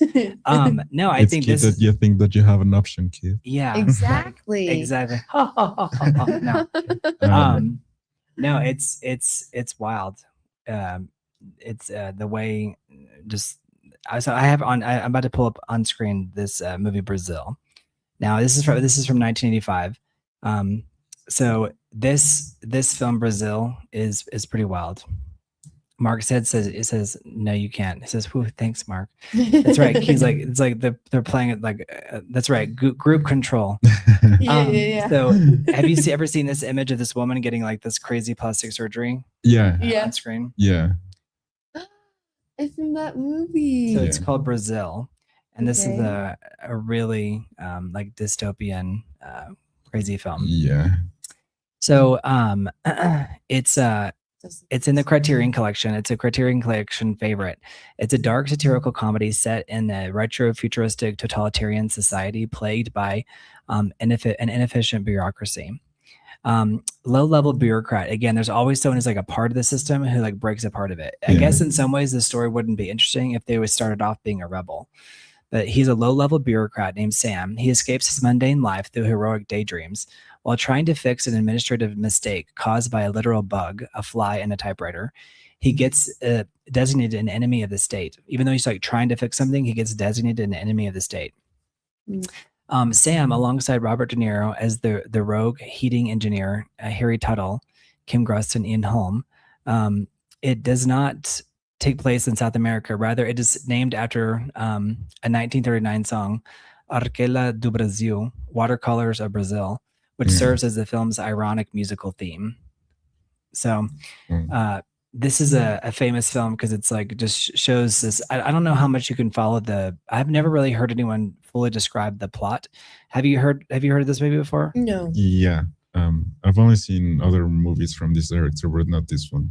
Mm-hmm. Yeah, I've only seen the reference of the famous, plastic surgery. Yeah, like the extreme example. Exactly. So it's Terry Gilliam's 1985 sci-fi film. Yeah. And so there are several like derivative works that kind of play off of this, but it's definitely falls into this this idea of like a dystopian future, and also just like what we're willing to do to our bodies to like look like socially acceptable. Do you ever wonder about like, do you ever see people doing stuff and you're like, do you have any friends that have had like extensive work done? And do you ever like think about that and like how close to home it is? Because used to it was like really like the ultra rich were able to get all that stuff done, and now it feels more and more like accessible. I do know some like close people that have gotten work done. Not into like a very extensive part, but I've seen it, and it's very weird at first, because I'm obviously not trying to judge anything about it. Yeah. But yeah, exactly. But it's inherently just weird to look at you and not recognize you completely, you know, to think that something is off, or like maybe your symmetry has changed and now I don't recognize you, or I have like a different perspective on you. And even if it's unconscious, like it's something shifted. And to accept that, it's also like a very curious thing to do. Like once you're in front of like that situation, because again, it doesn't come from necessarily like a judgment per se, but it's like, it's just something shifts and it makes you doubt of the authenticity, I guess. And I think I've experienced it more with, instead of like getting work done, I think it's more of like how people are viewed in like body image type of things. I think like body positivity, or and like how they view their body or changing it, maybe. I think around, you're not into body modification. I mean, that's kind of like dystopian too, right? Like this idea that's like whatever you're born with, like that face is just a suggestion. Like just do whatever you want. You know what I mean? Like, you know what I mean? I think that's funny, but it's also very real. Yeah. Like that idea. But just to take Brazil off the pinboard here. So Brazil, what makes it so like nightmarish is that there's like endless paperwork and stamps and forms, and like it's so bureaucratic that it's just like mindless paperwork for everybody involved. And so everything, it just becomes kind of pointless. It mirrors like the modern algorithmic bureaucracy, automated systems, customer service bots, and rigid corporate portals that trap everyday citizens into loops where humans consume. Common sense can't really even intervene anymore because everything has been automated. And so he tries to like literally fix his typewriter because there's literally a fly in his machine, like a bug, like, but they make it a literal bug. Yeah. The Ministry of Information monitors citizens constantly. They utilize invasive tech and track movements and conversations. And the film predicted our current data surveillance culture. So like big tech, smartphone devices, facial recognition, intrusive reality. Facial recognition is something that we don't talk about enough. It's like absolutely, absolutely, because it's something very unconscious and it's very practical, and I really like it. But it's also like, is this really convenient, you guys? I mean, what do you? Because basically I have all of my passwords and everything that is secure with my biometrics, and so it's like, well, if somebody were to stole my phone and just tie me up, then they're free to just use my information. They listen. I will tell you. I remember, and I had to remember every single password. It got crazy because there was like okay, there was 5, 10, 100, 50, 200. So there's so many. It's like the convenience of it is there. You know what I mean? Or you put your finger on your. Now the screen can even read your fingerprints, right? Yeah. So we've just gotten so used to it because they go together. But in Brazil too, it's nonstop shopping, gifts, and like shallow retail therapy to get through life. And so like this maps perfectly onto modern consumerism distraction. Like people can doom scroll through the global crisis while targeted social media algorithms push ads for fast fashion and gadgets and random things. Yep. So it's and then this woman, she goes under this horrific, dangerous cosmetic procedure to try to maintain a youthful look, but she treats it as a casual trend. She's just like, oh yeah, like in the movie, it's like no big deal. And so the film foresaw like social media culture works now. I mean, with the anti-aging campaign that's going on around, like nobody wants to age and nobody wants to look old or have a wrinkle or like we all want the best skin. Exactly. And it's like, well, why are we denying something that it's gonna happen? You know, I mean, hopefully we all get to an old age and die happily ever after. But I mean, it's a part of the process. And so why are we so in denial about this thing that is going to get us. Thank you, Mark Sands. Far away. He said a dollar to make us holla. Thank you, Mark Sands. Like a lot of these films were. I love how like we were just as a humanity we're able to predict so much stuff, and it's very interesting. I'm glad you're here, Aranza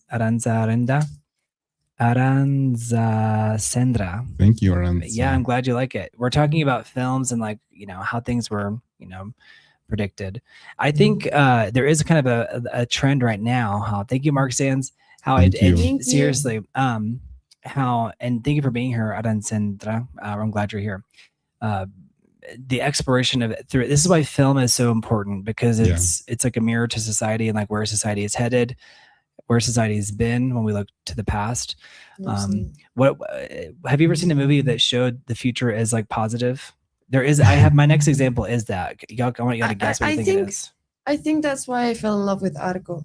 It's one of the recent movies that I've watched, and it actually made me like I remember at some point I cried, and it was like I was charmed by these characters and like driven by the story, and everything was very like childlike charming, but with a very smart and like profound message inside of it, and it portrayed something positive and beautiful and like filled with life, which is something that we don't get too often with this dystopian futures, or like just portraying the future in general. Even just talking with somebody else about the future, it kind of gets dark at some point, you reach a point where you don't know the answer, so you go back into the same mistakes that we've made, and you circle back in that. Very true.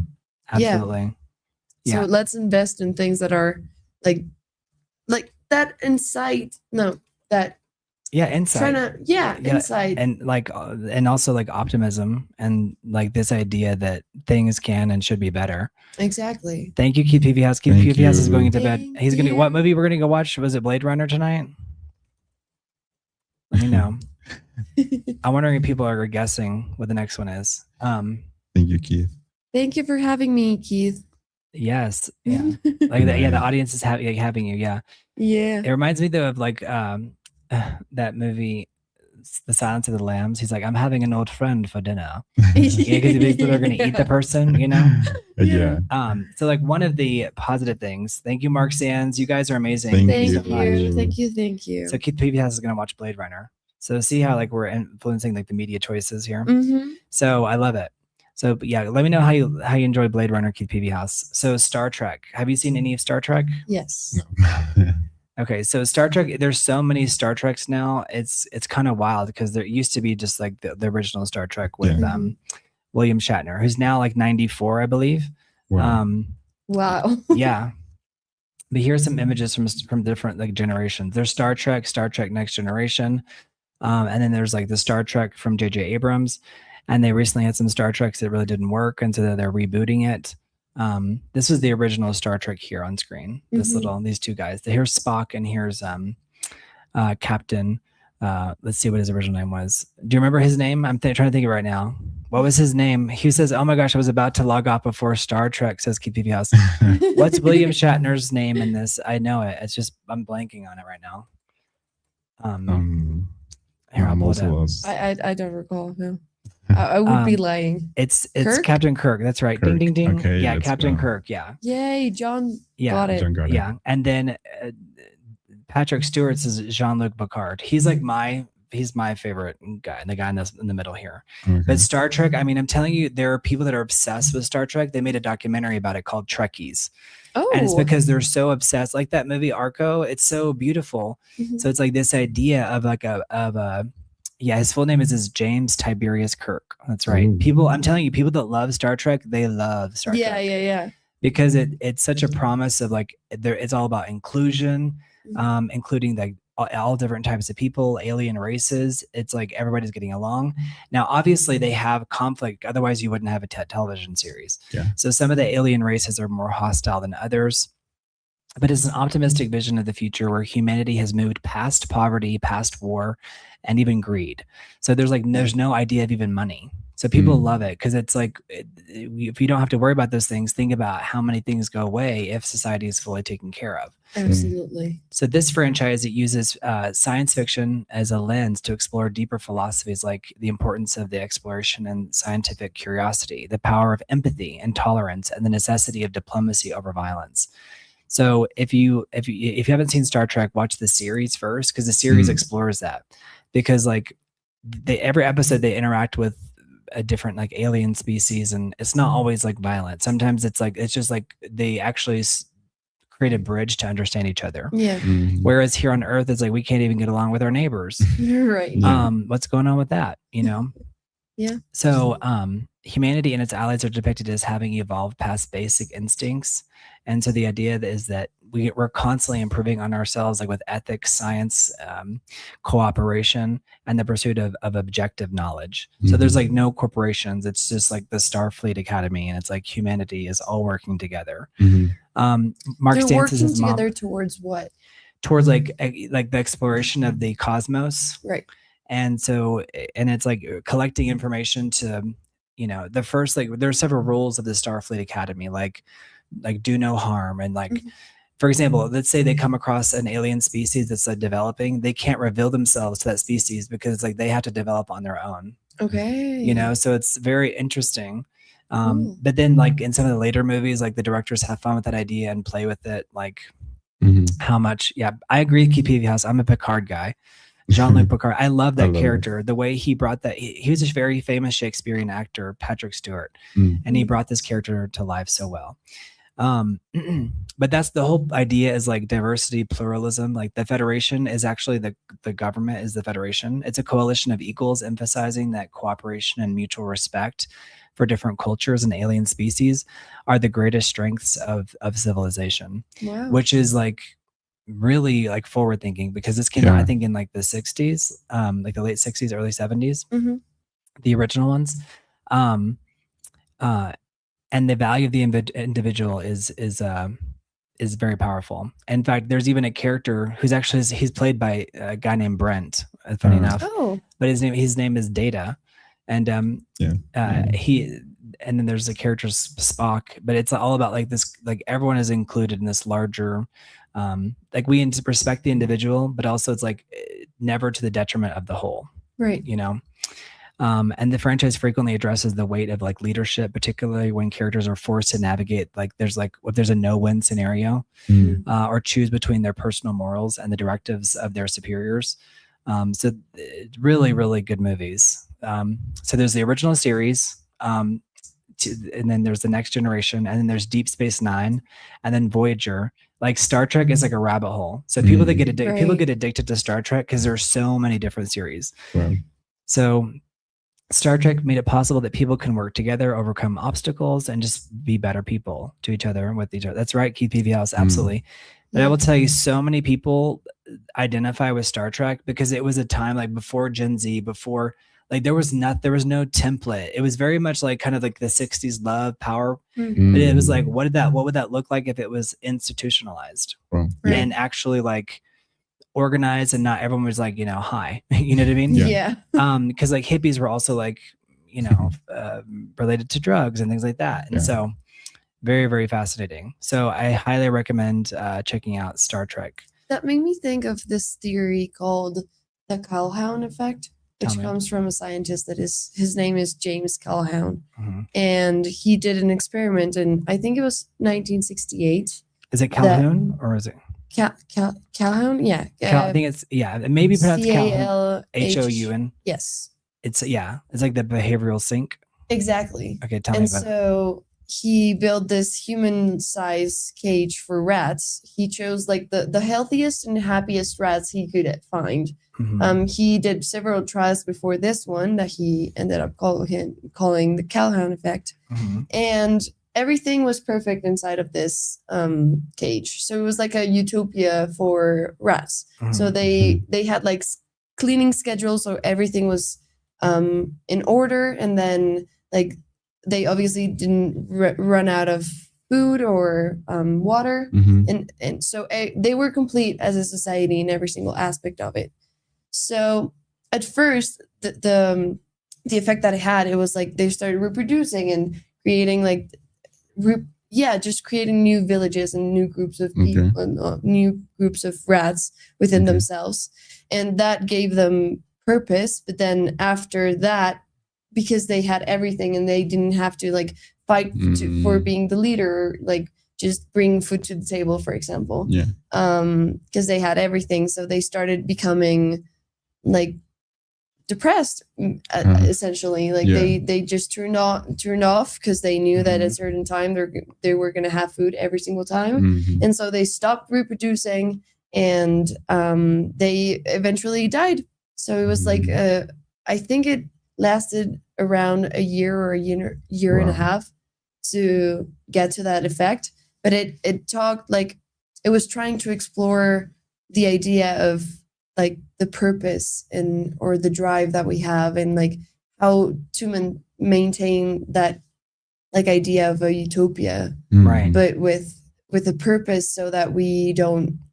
I mean, it definitely, it's where we are kind of there now. Like massive cities could lead to similar like alienation, loss of community, social breakdown, and like just like a lack of purpose. Yeah. Which I feel like, do you know anyone who's like experiencing that, or do you feel like we're all feeling that to an extent, like this lack of purpose, like in the modern, like a modern reinterpretation maybe of this? Yeah. Like maybe the mice didn't die from like the physical crowding itself, but the lack of purpose and social structure within a limited space. Exactly. That's exactly it. And I think just to a certain extent, consciously or unconsciously, we're all maybe experiencing that, but with I like you said, like trepidations, like should I say? Yeah, I think you're not alone. I think it's we're feeling on a societal level.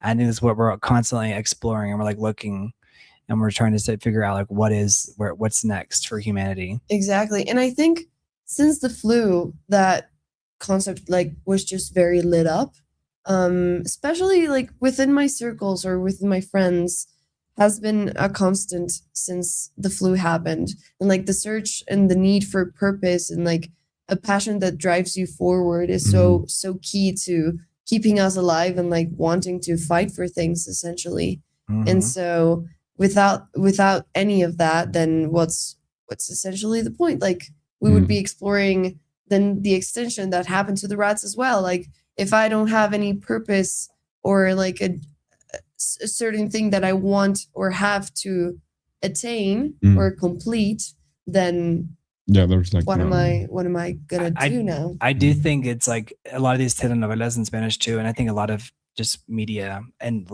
I think particularly in Latin America, but probably around the world too, like in Korean stuff. It's like so much of it is about like this class struggle. Like what happens if you get rid of the class struggle? But Star Trek is like saying what's the best case scenario, and the best case scenario is like everyone's getting along, and so it's like everybody is on this total mission to like figure out the universe and like answer questions. And but I think that too has its, you know, that could still leave you feeling empty, you know, because it's like you're just okay. Well, how many civilizations do we have to discover? Like, and then what's the point of that? Yeah, exactly. But it is interesting, you know. That's why. Have you seen the movie Contact? I highly recommend that. It sounds, but no. It's with Jodie Foster, and okay. So it's really good, and but she goes to this machine, and it takes her like on this trip around the cosmos.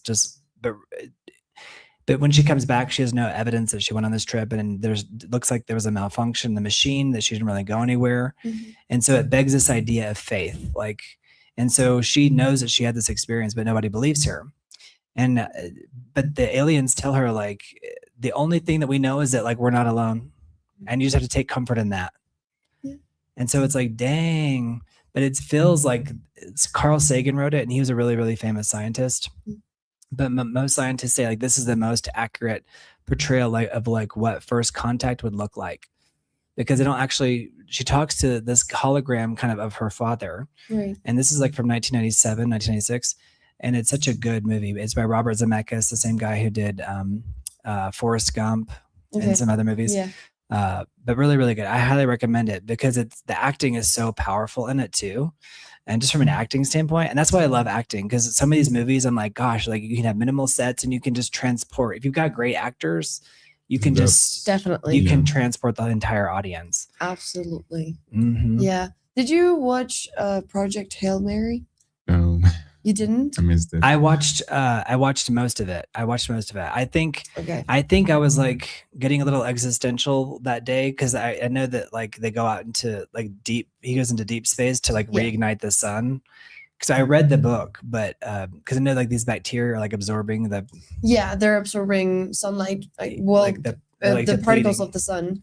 And so it's essentially like gonna be destroyed, and I think they're planning for like a 20-30 year gap that they have. I'm not sure on that fact. If they know in the chat, they can put it on. But I watched it in the cinema, and I remember feeling that it was very long, but I was also very invested in the relationship that Ryan Gosling's character was forming with an actual rock, like a floating rock. Like he was like a puppet, but it was even I remember in an interview saying they call it a puppet, but he really acts his butt off. Yeah.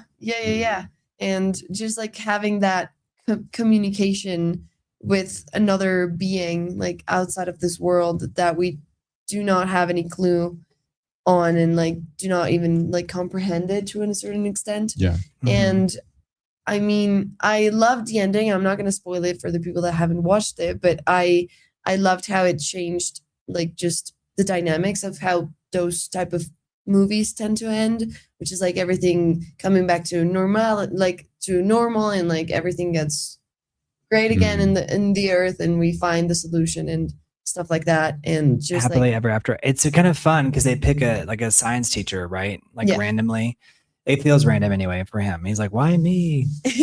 Right? He's in this existential crisis, and then it's like, oh, you're the chosen one. And it's like, well, why? I mean, I'm not doing anything. And he ends up finding the solution and just finding this creature. And what amazed me about that movie specifically was how I was like, I felt so like I cared so deeply about Rocky, which is the rock. Because he names it, right? Exactly. And it didn't really it just made sounds and was a rock, you know. And the whole narrative just took me to love it and be engaged in like the survival of his species, you know, even if it was just rocks and on an island. What do you think is like the future of like filmmaking?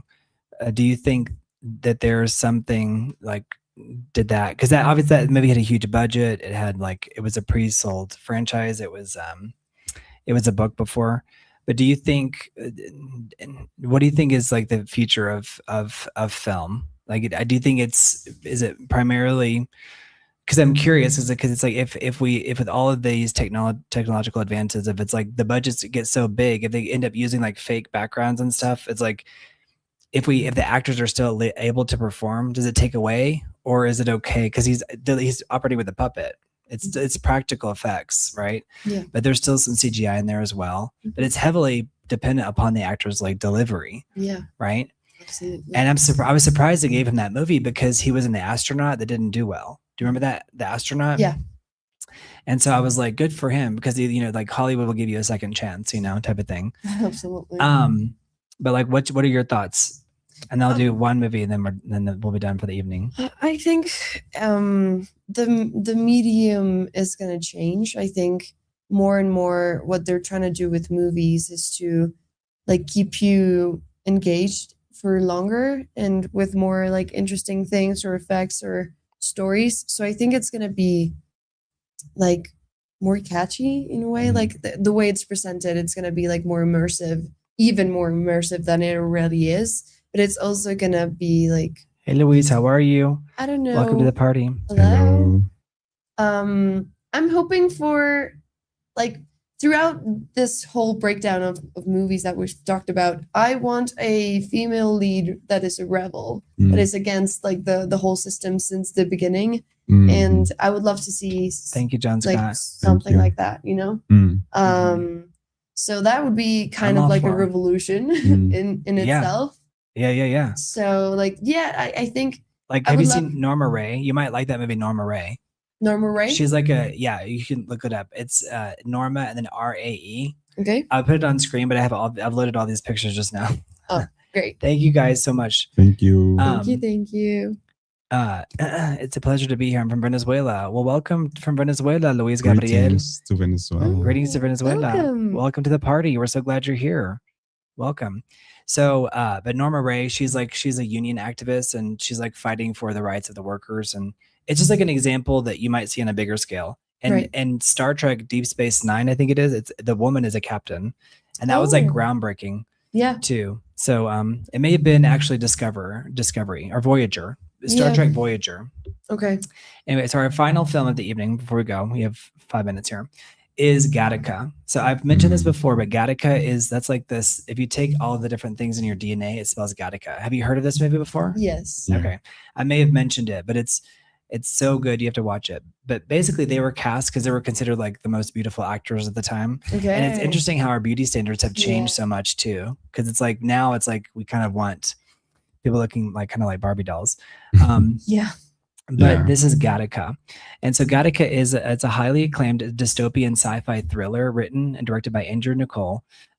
It's set in a future driven by eugenics. Society is stratified by genetic perfection. The narrative follows an invalid, a person born naturally, who assumes the identity of a genetically engineered valid to achieve his dreams of space exploration. So Ethan Hawke's character, he's like destined to like mop floors and like just do very basic tasks, but he wants more out of life. And so he like tries he fakes his identity to being somebody else. But society uses DNA profiles to determine a person's education, career path, and social standing, practically eliminating any natural born citizens. So Ethan Hawke's character was conceived outside of the eugenics program and is deemed an invalid with a weaker heart and projected to only live 30 years. To become an astronaut at the Gattaca Aerospace Corporation, Vincent purchases the identity of Jude Law's character, an elite valid who was paralyzed in an accident. So Jude Law is like the picture of beauty, right? And so like, I mean, really, because he was like an AI too, as like the love robot. Yeah. If you haven't seen AI, you have to watch that. But he wants to become an astronaut, so he buys Jude Law's identity. And there's this famous scene with Ethan Hawke and Jude Law where Jude Law's like, it just shows like you can be genetically perfect, but accidents can happen. So Vincent must meticulously scrub his own skin and hair and use Jerome's blood, urine, and hair samples to pass daily DNA screenings. His plans are jeopardized when a murder investigation occurs at Gattaca, threatening to expose his true identity. Wow. So this is, I think, very close to where we are as a society too, because we don't talk about genetics enough, but it's something that I feel like is going to become a more and more common part of the equation. Yeah. Just because people want to know, like I have a special needs sister. It's like it's dramatically changed all of our lives, but she was actually born perfect. She just had an accident. Okay. And so it just shows though, like if, you know, would you have a child if you knew it was going to have XYZ problems, things like that? Yeah. Or even just like if you could, we could enhance your baby's, you know, blah, blah, blah. It sounds very scary, but I think it's something that's happening in back rooms, you know, that we're not talking about, or just in medical. Definitely. So it's very interesting. Yeah. But anyway, despite being a box office bomb in theaters, the movie has gained immense critical praise and developed a cult following over the years. I remember when this came out, and I remember being shocked that it didn't work, because I was like, this movie is so like, you know, prophetic about the future. Maybe it was too ahead of its time. It really was. It really was too ahead of its time, and so was AI. Like AI didn't really perform all that well either. Yeah. And I saw both of these movies in the theater in 1997. And what was your first reaction like at that time watching these movies? I was like, that's absolutely what's going to happen. So you didn't think of it as an impossible thing to? No. Okay. No, and I think that's why these movies like take themselves very seriously. Right. Like some of them are like satirical. this wasn't like satirical. Like this was like, no, like that's, yep. That's happening. Yeah. It's written. Right. Well, because I just think we started to see like what are the upsides of genetic perfection. You know, it wouldn't just be like physically, but like your ability to reason, or like look what's happening with the planet. It's like, do we want a bunch of people that don't know what the freak is going on, that are constantly at war with each other? So in a way, it's like, even though it's like on paper, it sounds very like scary and like, you know, World War II ideology. It was like, oh no, that's going to happen. And same with AI, with like, and because by the time we reach AI with a Steven Spielberg film as well, with a little boy who's the robot, have you seen that? Yeah. They're already turning against the machines. Like they're already like, you know, so there's this whole thing like mecha versus organic and like, so I think it just seems very, very plausible. And in some ways I'm surprised society hasn't moved faster. Like 2001, A Space Odyssey, they thought we were going to be way more advanced than we are now. But it's because we're so petty, fighting each other over the smallest of little things. Absolutely. So it's pretty wild. Yeah, it feels like for a long time we've been putting our priorities elsewhere rather than where we should. And I think, well, I'm not even sure if I know what our priorities should look like, but it's definitely not what we're currently focusing on. And like all these political a lot of it's like nonsense. Speeches and exactly. It's like, what are we dealing with? What are we talking about? It's like, we need radical healing, radical blah, blah, blah. Exactly. And I think storytelling hopefully can bring us together and not pull us more apart. And I think that's generally what filmmaking is doing. And especially when it's critical of the future. Definitely. Like fighting for the future. But if you haven't seen Gattaca, I would watch it, because I think it'll make you rethink like, oh, interesting. It's like, because this guy is like naturally conceived, which is like unthinkable, because he's outside of this eugenic program. Okay. And so it seems like a logical conclusion that society would be like, no, like if we have a choice, why would we give birth to someone who's going to have to suffer and go through this or go through that? Right. You know, not to say I agree with it, but it seems like a logical conclusion. Or it's like AI. Like I don't necessarily agree with it, but I'm like, yeah, that makes sense. We're here. Yeah. Like we're here, right? But I remember a time when it was so far away. Yeah. All right. Well, you guys, we're going to close it up for the night. You guys, we're going to do the countdown. I hope you enjoyed the conversation. Yeah, I'm really excited for the weekend to watch all of this. Yeah. Well, you can do a marathon. It's shocking like how many movies you can get through if you just like bam, bam, bam. Because most movies are around 90 minutes. Yeah. If I end up spiraling, I'm just going to send you guys a text being like, we need another video on this, because now I'm spiraling. Well, yeah, especially if one is like really like resonating with you. If there's one movie where you're like, this is really like because we talked about it today. Like we Yeah. could do an entire episode on Les Miserables or like the Yeah. Phantom of the Opera. Yeah. Like just talking about one piece of art. Mhm. But the reason why as soon as I cover different things is because it's like it'll trigger like core memories for different people. Yeah. Absolutely. Yeah. People will be like, oh my gosh, this is so blah blah blah. And it's like, yeah, this is why we talk about these things, Mhm. because it's also reminding people of how important film is. Yeah. Like film is Exactly. so important and we have to keep making it. And this is a great way to actually bring nostalgia back into our lives and revisit Yeah. the Yes. things that are valuable and like Mhm. just not make more crap, but just establishing where the things need to be and like what deserves you guys. attention. And Yeah. Mhm. Thank you, Keith. Good Thank you, night, Keith. He says good night. He says, I'm gone. I'm gone. Good night, All right, Keith. bye guys. Thank you, Bye. guys. We love you guys. Thank you and for it's more than watching. nostalgia. It's more than nostalgia. It's just like human history. Yeah. Yeah. It's like all of human history, because the one thing is that we all saw these movies together. And like now, as like things are going into TikTok, Instagram, Facebook, blah, blah, blah, blah. It's like these were things that we all kind of saw together as a society. Yeah. And so it's like the Odyssey, I'm like, is this going to be the last year of like where everybody goes to the movie Right. still kind of? I mean, Yeah. we'll see. So it's like human history. All right, 10, 9, 8, 7. 7, Thank you, guys. 6, 5, 5, 4, 4, 3, 3, 2, 1. 1. Good night. Bye, Happy New Year. guys. Have a Bye, great baby. night. Bye, guys. See you Please. soon. Movies are dying. I know. Please make your streams public. They're only for members. Luis Gabriel Hernandez. I will do that. I'll do it for Bye, the latest John Scott. ones. Thank you for being here, Luis Gabriel. Bye, I'm so Keith glad you're Moore. here. you. Bye, Luis. Bye, Have a guys. great night, guys. Bye. guys.